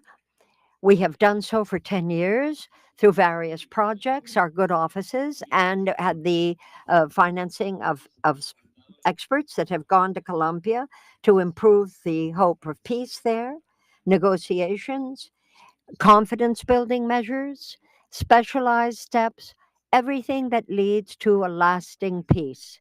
To sum up, dear friends, democracy, human rights, and peace. There you have it. There you have it. And the Western Hemisphere, as we know, works with the OAS, the member states, and the observer countries. And that is how we so applaud the position of the OAS with regard to Ukraine in the face of the onslaught that it is facing from Russia. We had the privilege of receiving a group in Switzerland, including the Secretary General Luis Almagro and many of the member states of this organization who were present also in Switzerland. Everywhere in the world, democracy is the key to a better future. Everybody knows it. Who could say the contrary? And it is more important than ever, I dare say. Thank you.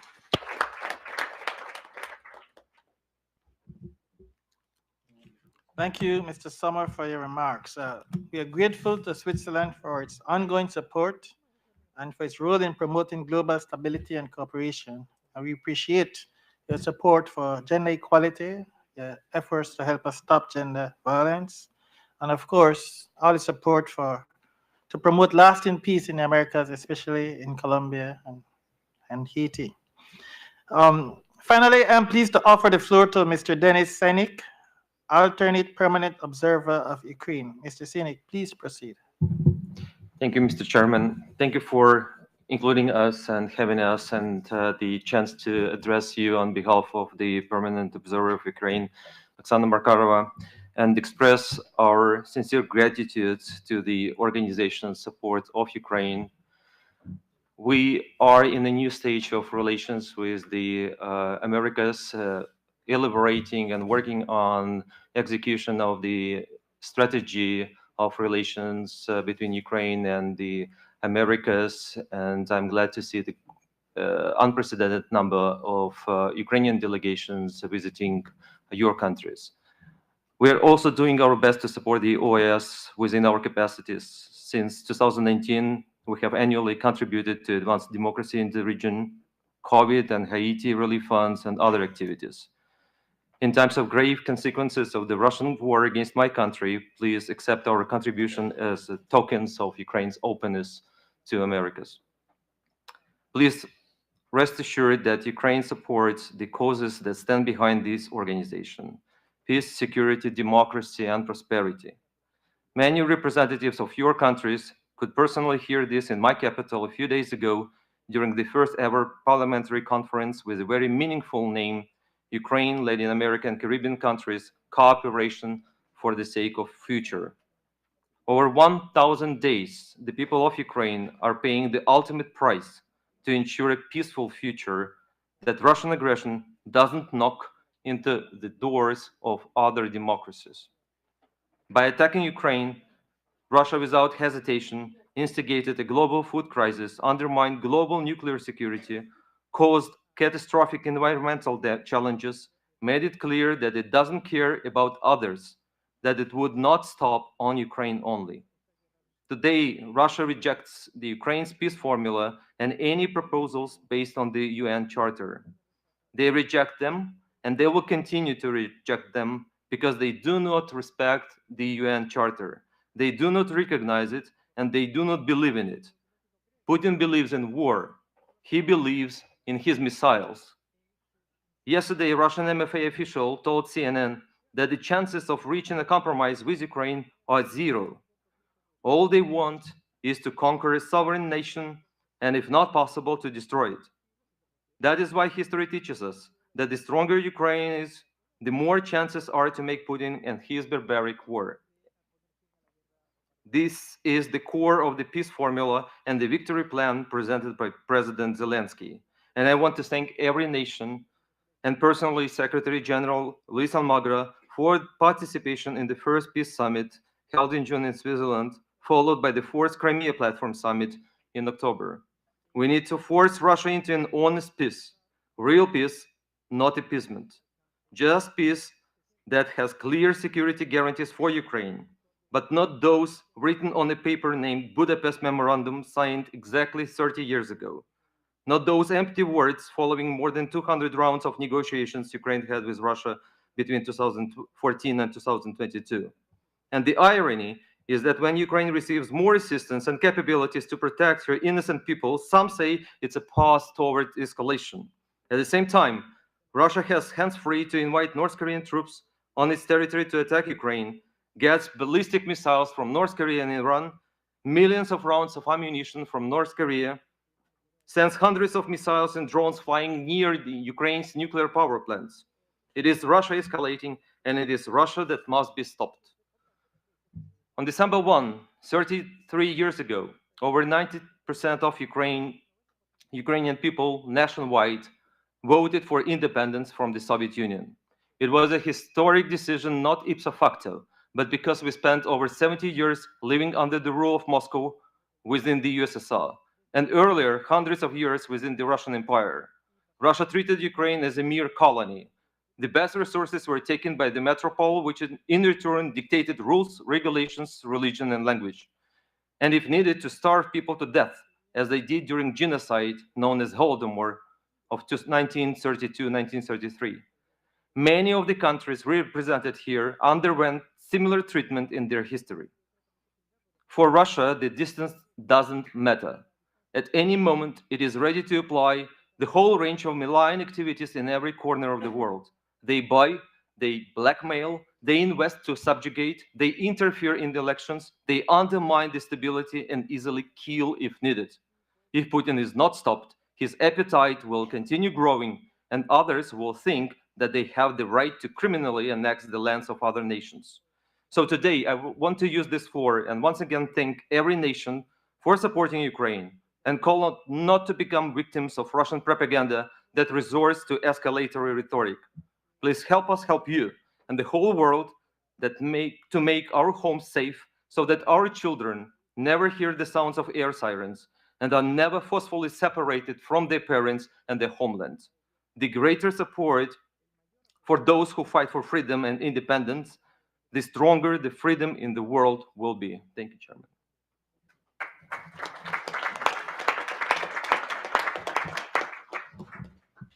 Thank you, Mr. Senik, for your remarks and for your contributions to this discussion. We at the OAS, we continue to pray for peace and the best outcome for the people of Ukraine. Thank you very much. Colleagues, I now offer the floor to the member states that have not yet had the opportunity to speak in the earlier segment, and we can begin with the delegation of St. Kitts and Nevis. Ambassador, you have the floor.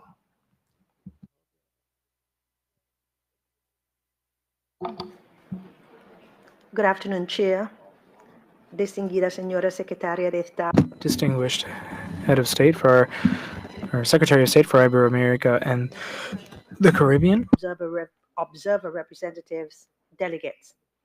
It is an honor for St. Kitts and Nevis to seize this opportunity to express recognition of and appreciation for the consistent and laudable support of observer states to the fundamental goals of the Organization of American States.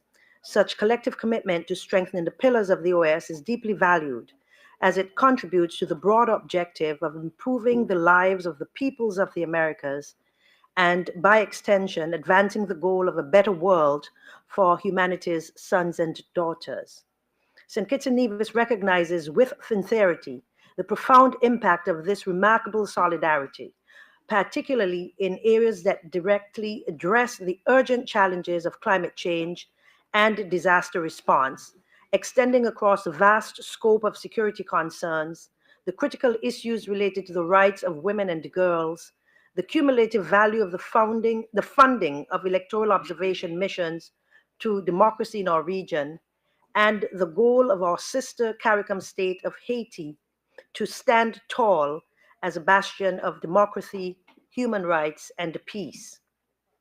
The partnership of observer states also plays a pivotal role in advancing human capital development and the sustainable growth of small island states such as St. Kitts and Nevis.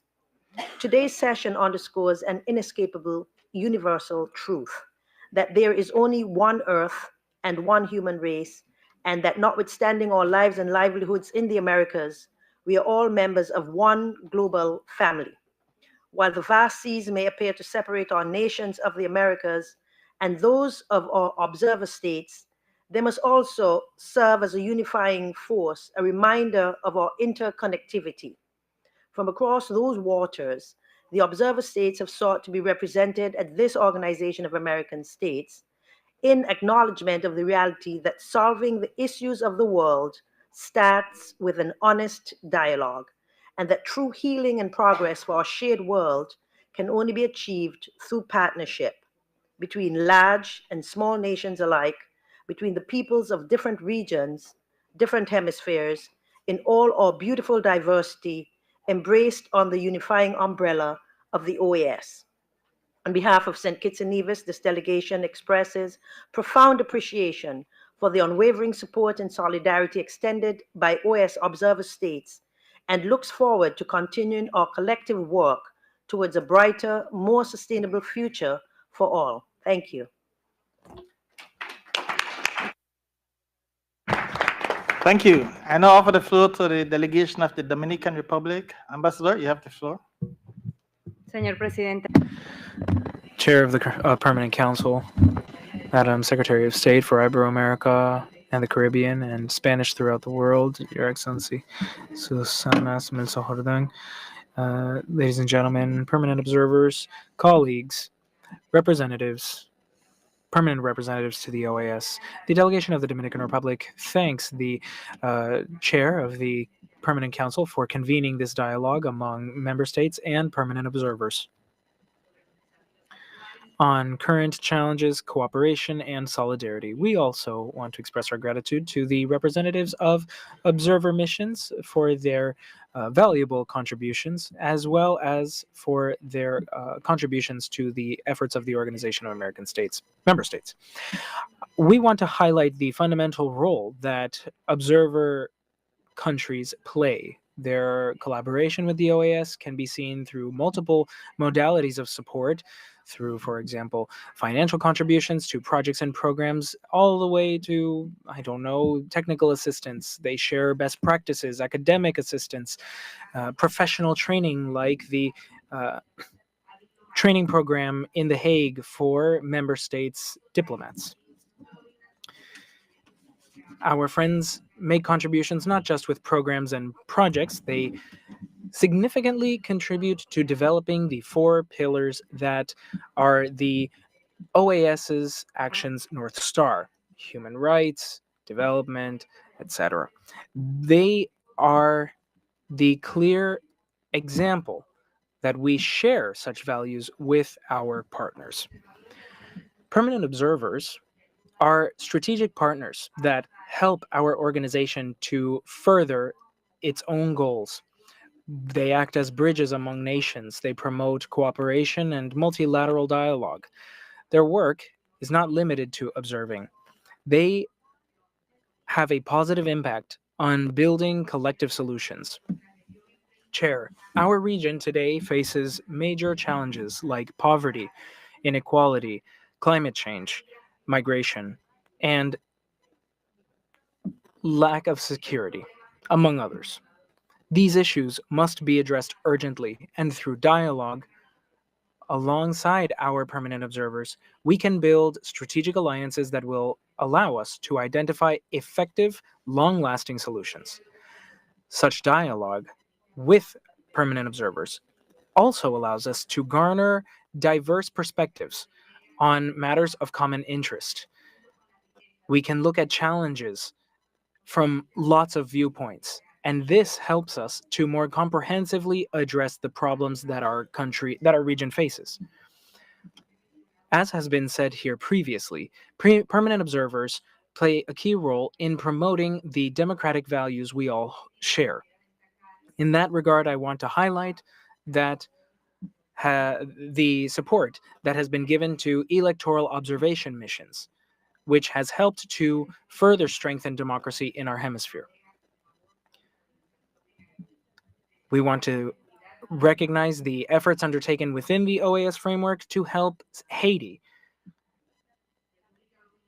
The Dominican Republic values the participation undertaken by observer states and recognizes how essential it is to establishing a hemisphere that's fairer and more equitable. Your involvement remains necessary to finding solutions to the issues we face as a region. We must continue to strengthen cooperation and solidarity so that we can overcome the challenges before us. Thank you.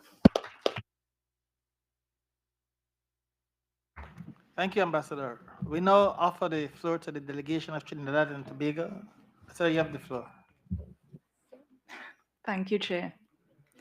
My delegation wishes to thank the Honorable State Secretary of Spain, the Minister of State for Francophonie of France, His Excellency Javier Sancho, Head of Global Issues and Innovation of the EU, and the permanent observers for their insightful presentations, and especially you, Chair, for convening this very important meeting with very valuable partners who continue to be strategic and meaningful allies to this organization. Chair, dialogue with permanent observers offers a platform for both member and observer countries to discuss their visions and priorities for cooperation towards strengthening their collaborative work.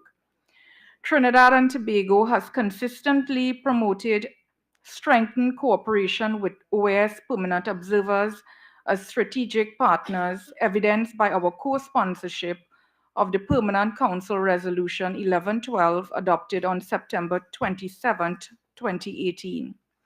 My delegation was also instrumental in piloting the presentation and adoption of Resolution 2960, titled Strengthening the Participation of Permanent Observers in the Activities of the Organization of American States, which was adopted at the 50th regular session of the OSGA on October 21, 2020.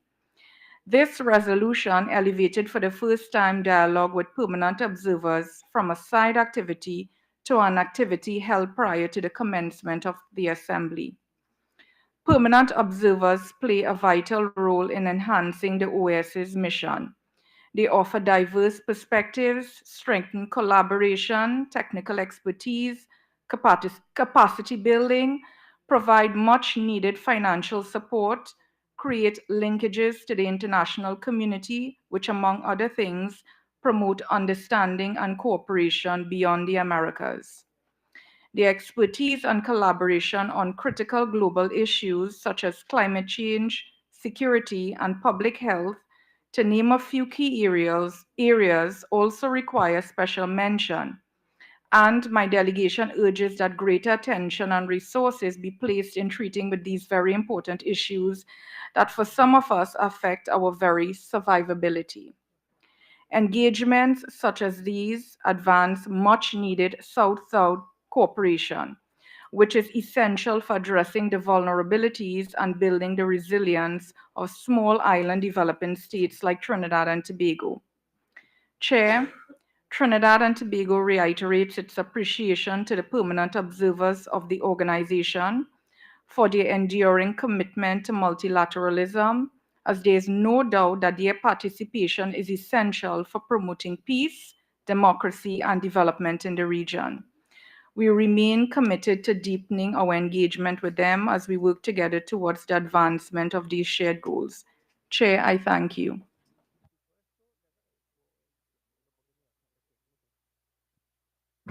Thank you. With your indulgence, I should offer the floor to the Bahamas because for some technical reason, he dropped off the list. So you have the floor, Ambassador.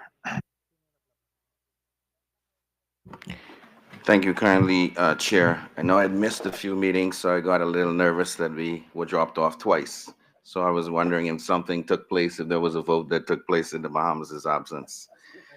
Excellencies, Permanent Observer representatives, those seated on the dais, and to you, Chair, greetings for the festive season. The delegation of the Bahamas conveys our gratitude to those responsible for convening this seventh special meeting of the Permanent Council, herein fostering critical dialogue with the permanent observers of the Organization of American States.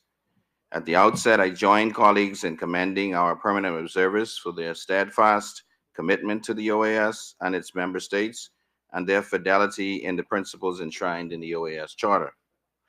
The challenges facing our hemisphere and the world are well known. The urgent need for impactful climate action, sustainable development, and poverty reduction, the multidimensional crisis in Haiti, transnational security threats from trafficking, and the rising social fragmentation and isolationism that imperil and threaten to erode multilateralism. The Bahamas firmly believes that our collective efforts with permanent observers have been commendable. Here we extend our gratitude to Director Vergara and her team for their outstanding work in external relations. Notwithstanding, there remains significant untapped potential for their further inclusion and partnership. Last year, high-level authorities gathered in the Bahamas to address the existential threat of our time, the climate crisis.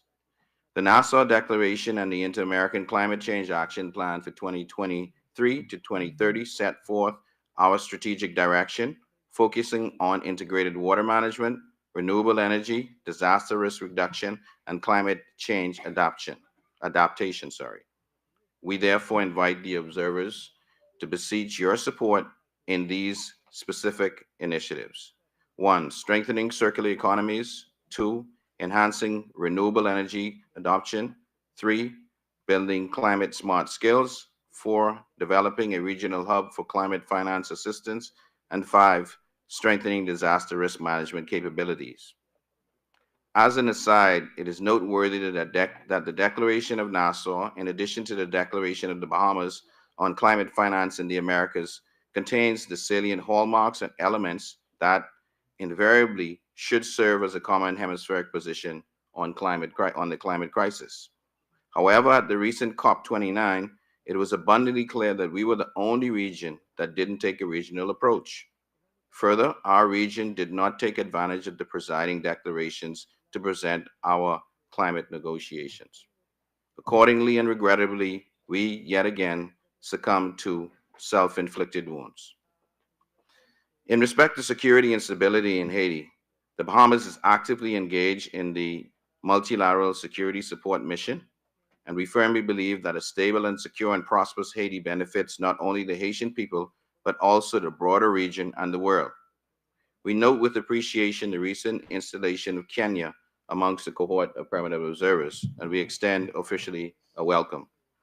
We further encourage the wider permanent observer membership to contribute tangibly to the MSS mission and support OAS efforts in providing security, electoral, and humanitarian assistance for the stabilization of our sister nation, Haiti. Our region remains one of the most violent globally, due largely to transnational trafficking. The Bahamas, like many others, faces these challenges as an unfortunate consequence of geography. We implore our permanent observers to partner with the OAS bodies like CICAD, SICTE, and SIFTA to assist in building capacity and strengthening security frameworks.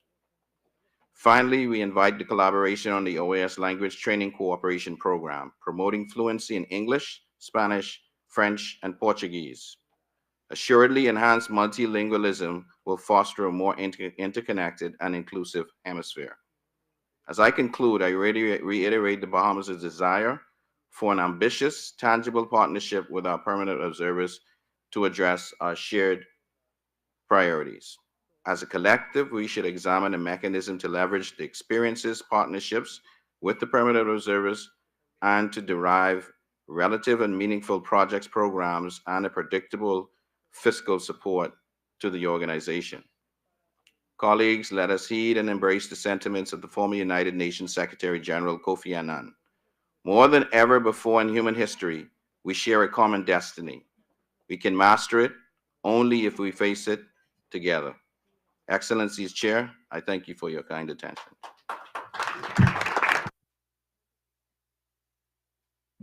Thank you, Excellency.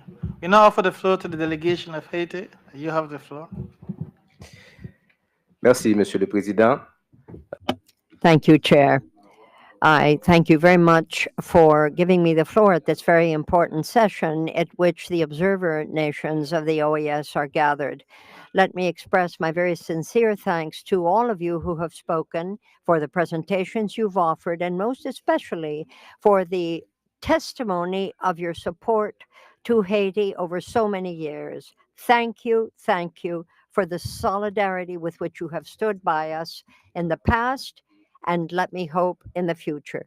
Dear friends, members of this group, we are interdependent, whoever we are, and whatever the issue may be, whether it's security, whether it's environmental, you name it, all of the challenges in Latin America overlap and are made more challenging by such things as forced migration, increased insecurity, structural inevitabilities and inequalities, not only, but also climate problems. And as we have in Paris, insecurity, which is chronic, and an economy that is really in very, very grave straits. This is something that goes not only to our future, but I dare say to the regional future. It's important that we recognize this. For us member states, I think it's very, very important that we tighten our partnership with the broader international community to try to find together solutions that are common to the problems we share. We hope that the questions of resilience in the region can be tackled. But for Haiti, that solidarity needs to be translated into a number of particular domains like security. Security is one of the most pressing challenges that faces Haiti. We are overwhelmed by armed groups and by their violence. They are a threat to everybody's daily life and to our very democracy. Thank you, Kenya, for the leadership of the MAS that is helping us, and in concert with the National Police, have already garnered some quite striking successes on the ground. We thank Mr. David Grish, the ambassador for Kenya. We know that, of course, additional support is necessary in order for the initial objectives that were set in terms of equipment and in terms of manpower to be met. Operationally, we can only repeat our call to the international community to help us to transform the MMAS into a UN peace commission. This would lead to permanent peacekeeping with the financial support and the support in terms of personnel. That means a consolidated approach by the international community, and that is what we need.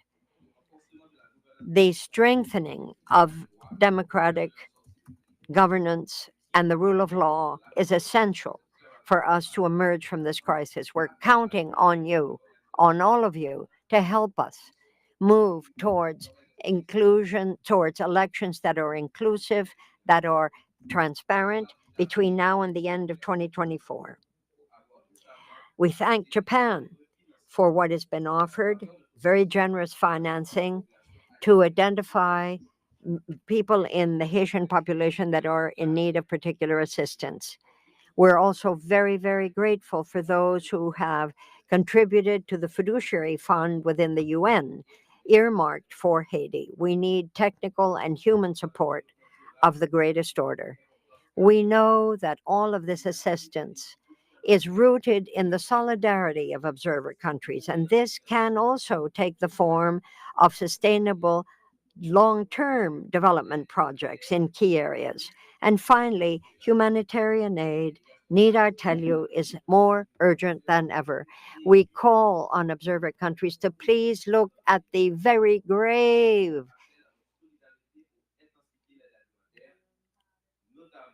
food insecurity that we are suffering. It is critical that we have access to essential goods. Your support is of the essence for us to have the slightest glimmer of hope and to offer that to those who need it the most. Dear observers, dear colleagues, dear member states, we turn toward you in great, great gratitude for the help you've extended thus far. But let us know that international aid certainly cannot be considered as a one-off thing. It has to be a long-term vision. And Haiti is very much determined to be part of that same collaboration and to take up our own part of the burden as we help our region and our world.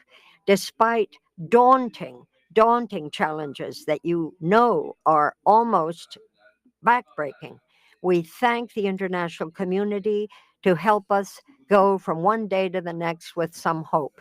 We thank you.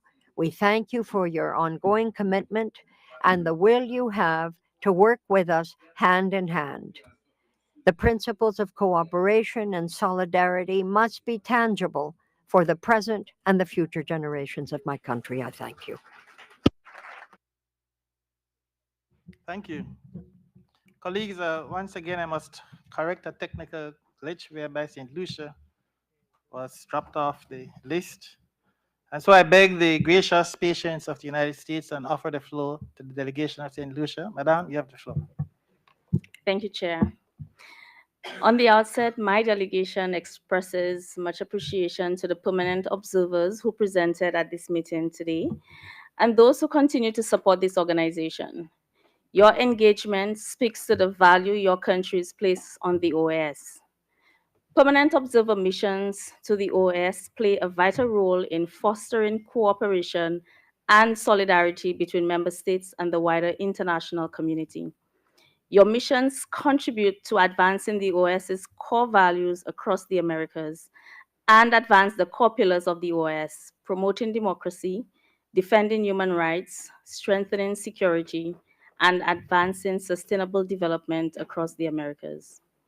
By facilitating dialogue, partnership, and cooperation, permanent observers bring additional expertise, resources, and global perspectives to the OAS initiatives. Through joint programs, technical assistance, and financial contributions, permanent observers help enhance the capacity of the OAS to address hemispheric challenges, implement mandates, and advance programs. Moreover, permanent observers embody the spirit of global solidarity, connecting the interests of OAS member states with the broader international priorities. This relationship underscores the importance of multilateralism in addressing shared concerns like climate change, economic inequality, poverty alleviation, and multidimensional security concerns, among so many other concerns. Observers also promote the visibility of OAS initiatives, creating pathways for deeper international engagement and understanding. My delegation also recognizes the value that such a platform within the OAS provides for permanent observer missions. The OAS is not only a platform to engage with the hemisphere on matters of mutual interest, but also a voice on matters of particular interest to their respective governments. In closing, Chair, my delegation recognizes the invaluable contribution of permanent observer missions, not only in enhancing the effectiveness of the OAS, but also serving as bridges between the Americas and the global community. Your contributions are indispensable in advancing the OAS's mission of ensuring peace, security, and prosperity in the hemisphere. On behalf of the government and people of St. Lucia, my delegation expresses its profound appreciation to all permanent observer missions that contribute to the effectiveness of the OAS and the sustainable development of OAS member states, particularly those of the CARICOM member states. Thank you.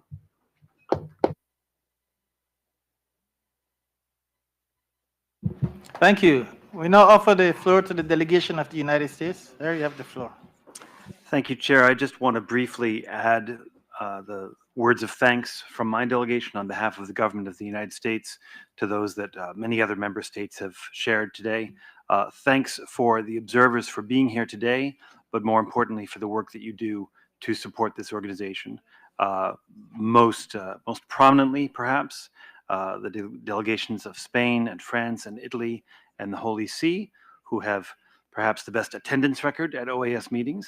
But not only those four, but all of those who contribute financially to support the work of this organization, too many to mention, and those who contribute in other ways as well. I'm extremely happy to see a representative from Ukraine in this institution and here at the head table today. Absolutely, what is happening in Ukraine is relevant to this hemisphere as well, as we pursue shared objectives of security and democracy. And as well to see a representative of Kenya, the newest observer, here in this institution and again at the head table. We thank you and your government, sir, for stepping up as you have done to contribute to the security of the challenges of Haiti, to contribute to the challenges of our own hemisphere. So to all permanent observers, we thank you for your support for the work of this organization and for your support to strengthen the ties between this hemisphere and the rest of the world.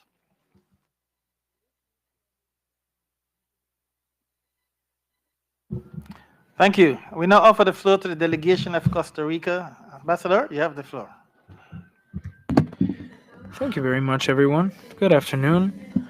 Chair, thank you for convening such an important session dedicated to acknowledging the fundamental role that permanent observers play in the work that our organization undertakes. Ever since its creation in 1972, the status of permanent observer has been an invaluable tool for countries beyond the Americas to contribute significantly to strengthening the fundamental pillars of the OAS: democracy, human rights, integral development, and security. Their active participation, which thus far has exceeded some 72 permanent observers, that's 72 countries over time, add to that the European Union, have been a strategic bridge connecting our region to the global community, consolidating alliances that enrich our collective work based on ideals and shared values. This dialogue is the seventh held since 2018, starting with the initiative driven by the Permanent Council under Costa Rica. And this dialogue is a valuable opportunity to reflect on our relationship with you all as strategic partners and to explore new kinds of cooperation that might be mutually beneficial. This space not only enriches our hemispheric agenda, it promotes exchange of ideas, experiences, and best practices that are key to facing challenges in a collaborative fashion. Friends, permanent observers, representatives, delegates. We are all part of a key constellation that brings our goals into reality. We support programs and bring our organization closer to the international community. We have reached a record number of contributions of $17.7 million. Such investment has been put to use in programs throughout the region. Costa Rica has benefited from such investments in areas like education, multidimensional security, and the promotion of human rights. There are academic scholarships and opportunities for professional training as well that you've facilitated for us, and that has allowed our professionals and our citizens to develop skills that benefit our nation and the entire hemisphere. I would like to highlight the chairmanship of, well, I would like to highlight the leadership of the Secretary for Iberoamerica, the Caribbean, Spanish, throughout the world. Thank you for being here. Thank you for your contributions to Costa Rica. We want to welcome Italy, the Holy See, also mention made by the Minister of France for our joint initiative. The four of you, I want to thank you for your special dedication shown to our organization. We truly value your presence and your contributions. We also acknowledge the valuable participation of the permanent observers that have spoken during today's session: Japan, Germany, Morocco, the EU, Liechtenstein, Kenya, and Switzerland.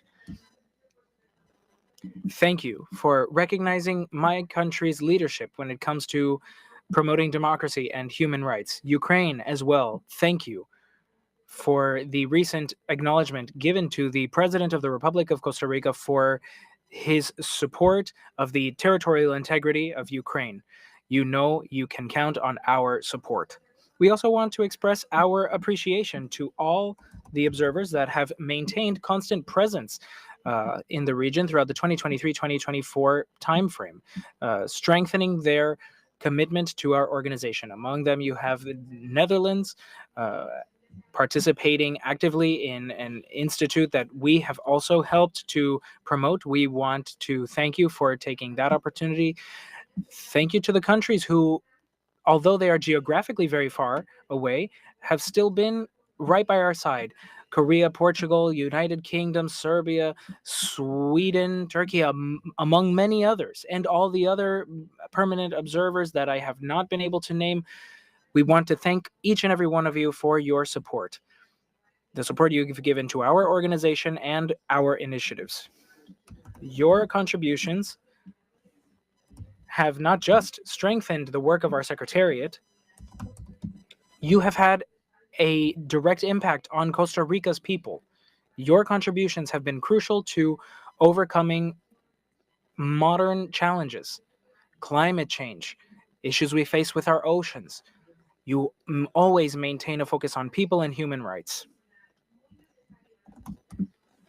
In addition to the support you deliver, we want to thank you for your political and diplomatic help, which has allowed us to identify solutions that will lead to a better future for all of us. I want to conclude by expressing Costa Rica's sincerest gratitude to all permanent observers, as well as our commitment to this model of cooperation and our hope that we'll be able to deepen these strategic partnerships. Your help has not just helped our region in general, you strengthen the commitment, our conviction that together we can build a fairer, more equitable, and more sustainable future in the Americas. The report on the activities that we received today would not have been made possible had it not been for the fundamental help delivered by Gisela Vergara from the Department of Institutional and Foreign Affairs, whose efforts have been essential in strengthening our relationships so that we could all come out winning. Thank you so much. Thank you very much, Ambassador. We now offer the floor to the delegation of Peru. Ambassador, you have the floor. Buenas tardes. A very good afternoon to all of you. On behalf of the Peruvian government, Chair, let me offer a very cordial greetings to every one of the member state delegations, that also of the permanent observers that honor us with their presence. We're pleased to be among you all. And speaking of the permanent observers, let me thank you first for the support and the collaboration that have been extended to Peru and indeed to the whole of the OAS over so many years. Your contribution to our activities, our various projects, is truly invaluable. And it certainly stands for the strong and undying ties of cooperation and friendship that unite us. Let us also take this opportunity to express our thanks for virtually every one of your expressions of the so-called, because we don't know what else to call them, elections in Venezuela. We all believe in democratic representation, and indeed the foundational documents of this organization cannot turn a blind eye to what really has gone on in that country. Peru believes that the OAS, integrated as these are by permanent observers and the member states themselves, obviously first and last, must contribute to ensuring that the countries of this hemisphere live in peace and live in hope. Thank you. Thank you, Excellency. We now offer the floor to the delegation of Argentina. Ambassador, you have the floor.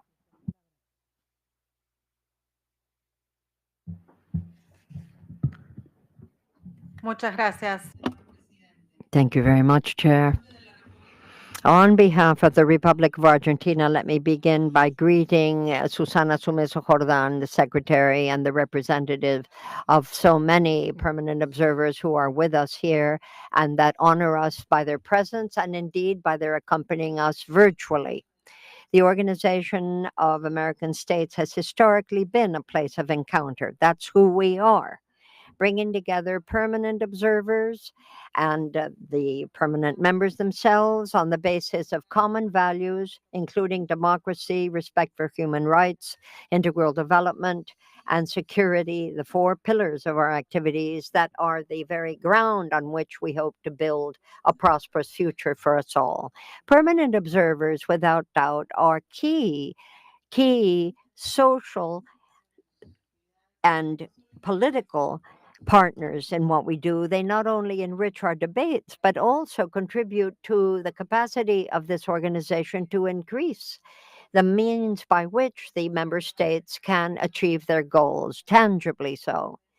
We have 75 countries plus the European Union that have permanent status as observers in the OAS.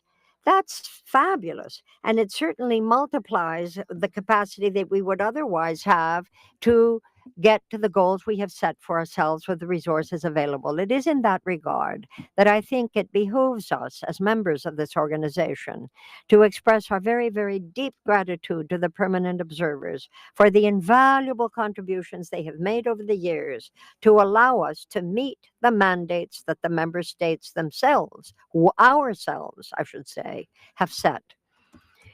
There are strategic goals that touch on the four fundamental pillars of the organization, and they stand as a testimony to our shared commitment to what we hold most dear. We also very much value the active participation of these permanent observers in all of the programs of this organization, key training and basic practices that have so much enriched our collective ability to increase security, fight or assist migration, fight drug trafficking, so many other common wheels that we have. Chair, this solidarity isn't just an abstract concept. We all know sitting here that it means the difference between being able to face the challenges that face us or not, as the case may be. And therefore, I reiterate the willingness and the commitment of the state of Argentina to keep working with the permanent observers and with the member states in our common wheel. We are absolutely confident that that will be the way by which we will be able to move forward and meet the goals we've set and increase cooperation, always to the benefit of all of our countries as a whole. Thank you. Thank you, Excellency. We now offer the floor to the delegation of Guatemala. You have the floor, madam. Muchas gracias. Thank you very much, Chair.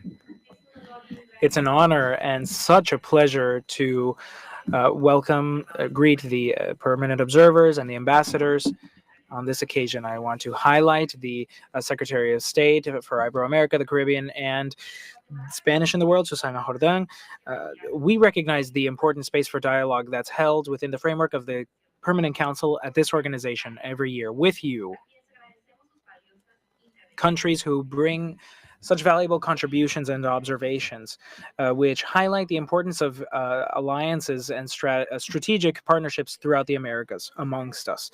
We express our gratitude to each of your governments who, despite facing national and shared challenges, have remained essential partners within our organization. contributing, collaborating, and bringing technical assistance to the Secretariat of the OAS, which has benefited us immensely. Chair, Guatemala welcomes the willingness of permanent observers to support the efforts we undertake to ensure necessary conditions to contribute to democracy that protects human rights, strengthens governance, the rule of law, dialogue, and international debate. Given the limited amount of time I've been granted, I want to highlight some significant examples of all I've said. The valuable help of your countries when it comes to the democratic transition in my own country, which allowed for President Arevalo to take on his role at the beginning of the year. We thank countries who continue to support the consolidation of democracy in my nation. We highly value the presence of the OAS in the Belize-Guatemala adjacency zone and the group of friends, or the countries of the group of friends, for their support as well, namely the European Union, Spain, Italy, as well, for their contributions, which allow for the office of the OAS in the adjacency zone to continue promoting trust between both countries and development for both nations. When it comes to gender parity, we welcome the work. We welcome the support of the high-level working group of the OAS when it comes to providing solutions for women that allowed for the ex-president of Costa Rica, Laura Chinchilla, the coordinator for the group, to recently visit Guatemala as a first step, as a way to begin this important project. We also recognize the support, namely from Spain, for sponsoring the first meeting on experts on parity at the legislative and executive levels held in Guatemala with the help of the Inter-American Commission for Women. I also want to take this opportunity to join the call made by Haiti to deliver support to a concerning situation. We're talking about the multinational security mission that is currently underway, and we want to take this opportunity to recognize Kenya's leadership in that regard. Distinguished representatives, we recognize that the challenges the region faces are multidimensional, and so, through the help of the OAS, we carry out multiple actions to strengthen institutional capacity in prevention and the fight against corruption. When it comes to security, the fight against drug trafficking, asset laundering, cybersecurity, strengthening customs and border security as well. We consider to be fundamental all efforts to achieve comprehensive food security and fight against climate change, as well as all efforts that help us to address issues like displacement and irregular migration. In that final regard, we want to thank members of the support platform from the regional framework on the SMIRPS resolution for their contributions to the mechanism.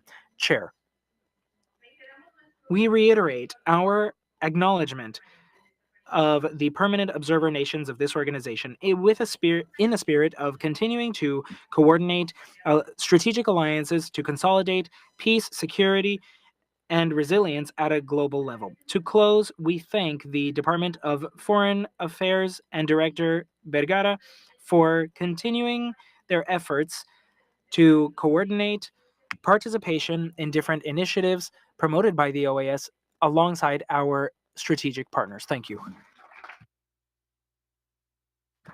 Thank you. We now offer the floor to the delegation of Chile. Ambassador, you have the floor.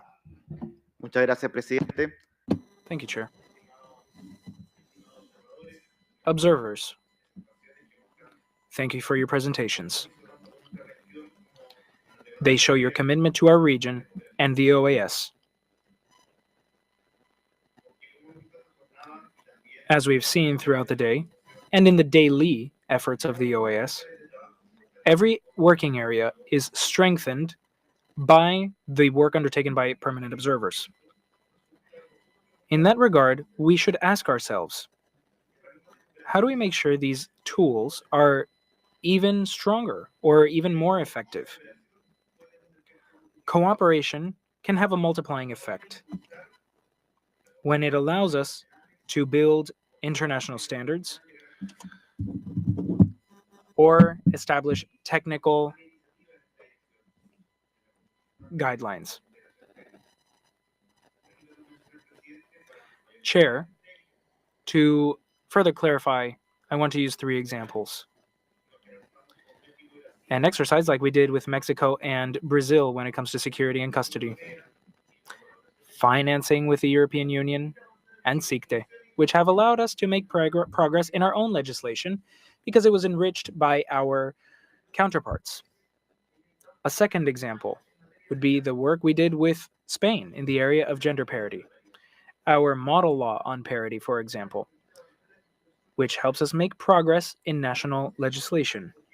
And that has an impact on the 4 pillars because we've seen that equal participation of women and men is not just a human right, it also promotes greater security. Third example, maybe where we've had the best definition of standardization, is where we work on human rights. We've worked with the Commission, the Court, and the contributions in that area do affect the daily lives of the people in our region. This is why we're glad to see that France has tripled its contributions.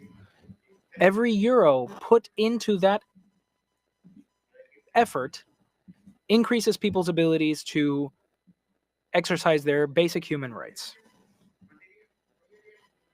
Now, there are areas where I wouldn't say we have a long way to go, we have the whole way to go. Especially when we discuss the 4 pillars. I think especially key right now, and which has been mentioned throughout many statements today, it's the integrity of information. Or to be more specific, how do we fight against disinformation in the Americas? This phenomenon knows no borders. It never has and it never will.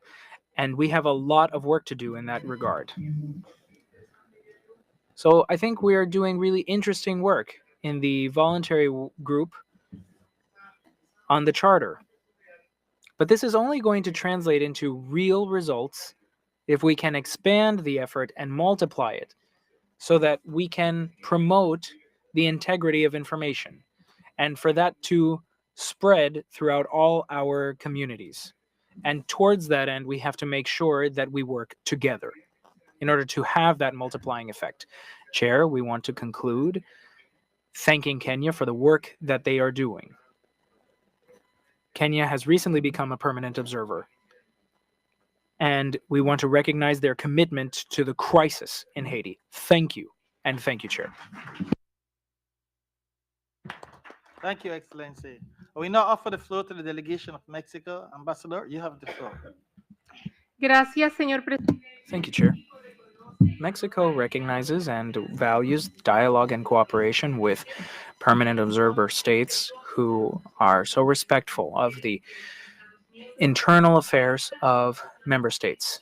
They carry out technical and financial contributions to the programs and projects of the organization. They offer cooperation that further consolidates the institutionality of the OAS and allows us to advance in the efforts that we defined as part of our hemispheric agenda through mandates that respond to inter-American priorities, which for Mexico are part of multilateralism for the sake of peace, well-being, and people's dignity.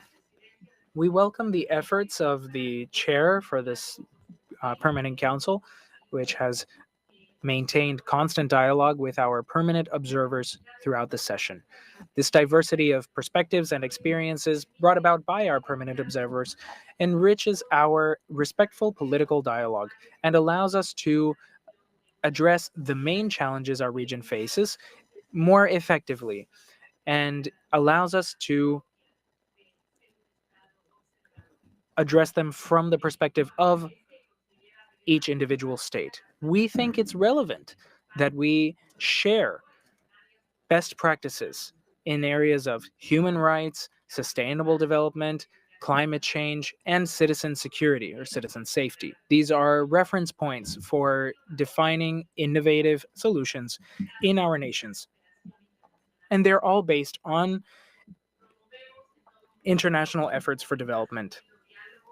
We seek more fluid dialogue, and we will always welcome respectful contributions and presence of permanent observer states. We truly value the work that Gisela Vergara does to ensure the effectiveness of such cooperation. My delegation acknowledges and values the role permanent observers play as strategic partners in helping us address the priorities and needs of the Americas and in strengthening regional cooperation for the benefit of all those who inhabit our hemisphere based on the principles of international law like non-intervention, the pursuit of peace, the prohibition of the use of force in international relations, the commitment to sustainable development,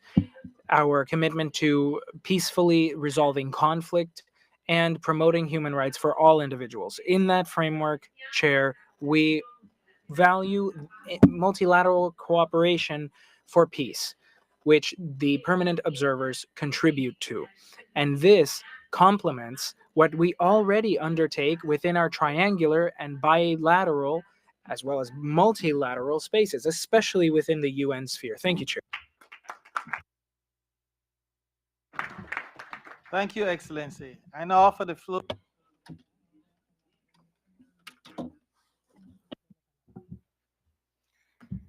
Thank you, Mr. Chair. Excellencies, distinguished permanent observers, on behalf of Belize, I wish to extend our deepest gratitude to the permanent observers of the OAS for their unwavering support to the organization and their contributions to fostering peace, stability, and development throughout our hemisphere. Your partnership is invaluable, and in recognizing the vital role you play, I would like to highlight, like much of you have today, the indispensable support, particularly to Belize and Guatemala through the OAS adjacency zone. The ongoing work of the OAS in this regard has been instrumental in advancing dialogue and building trust, demonstrating that peaceful communication and cooperation are far more effective than conflict.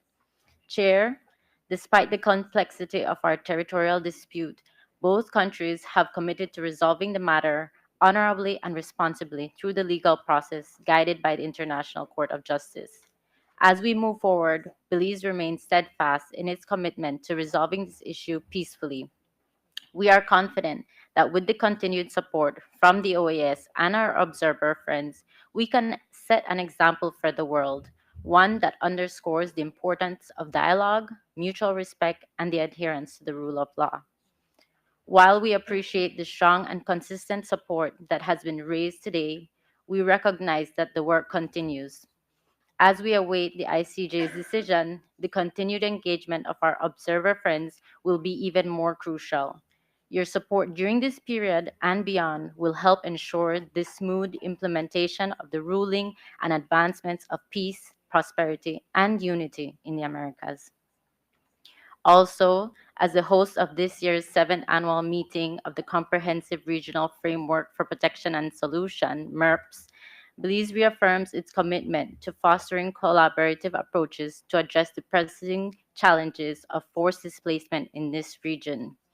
The Belize City Declaration underscores the nation's dedication to regional solidarity and promotion of innovative partnerships that enhance the resilience and self-reliance of displaced population. Belize looks forward to our ongoing collaboration and to achieving lasting peace and prosperity for our hemisphere and beyond. Thank you, Mr. Chair.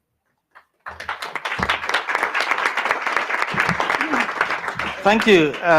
So, colleagues, I think that's the last intervention. And so, as we bring this significant meeting to a close, I want to extend my heartfelt gratitude to each of you for your active participation, thoughtful insights, and your unwavering commitment to addressing the immediate challenges facing our international community. This ongoing and the inclusive dialogue between member states and permanent observers is crucial in adding value to the work of the OAS, fostering collaboration across borders, and promoting solutions that benefit not only the Americas, but the global community as a whole. Reflecting on today's discussions, it is evident that the issues we face demand not only collective action, but also a strengthened resolve to implement tangible solutions that will have a real impact on the lives of people across our region and beyond. To our distinguished permanent observers, your engagement today has been invaluable. Your contributions help enrich our perspectives, and we look forward to continuing this collaborative journey together in the future. We have all learned from each other today, and it's clear that the multilateralism we advocate, grounded in dialogue and cooperation, is key to addressing our shared challenges. The success of our efforts lie in the political will we bring collectively to the table. So once again, thank you all for your dedication, your insights, and your unwavering commitment to the ideals of multilateralism. And together we can make a lasting difference. Colleagues, I especially want to thank the Department of External and Institutional Relationships. In particular, I want to thank Ms. Gisela Vergara. Can you give her a round of applause, please?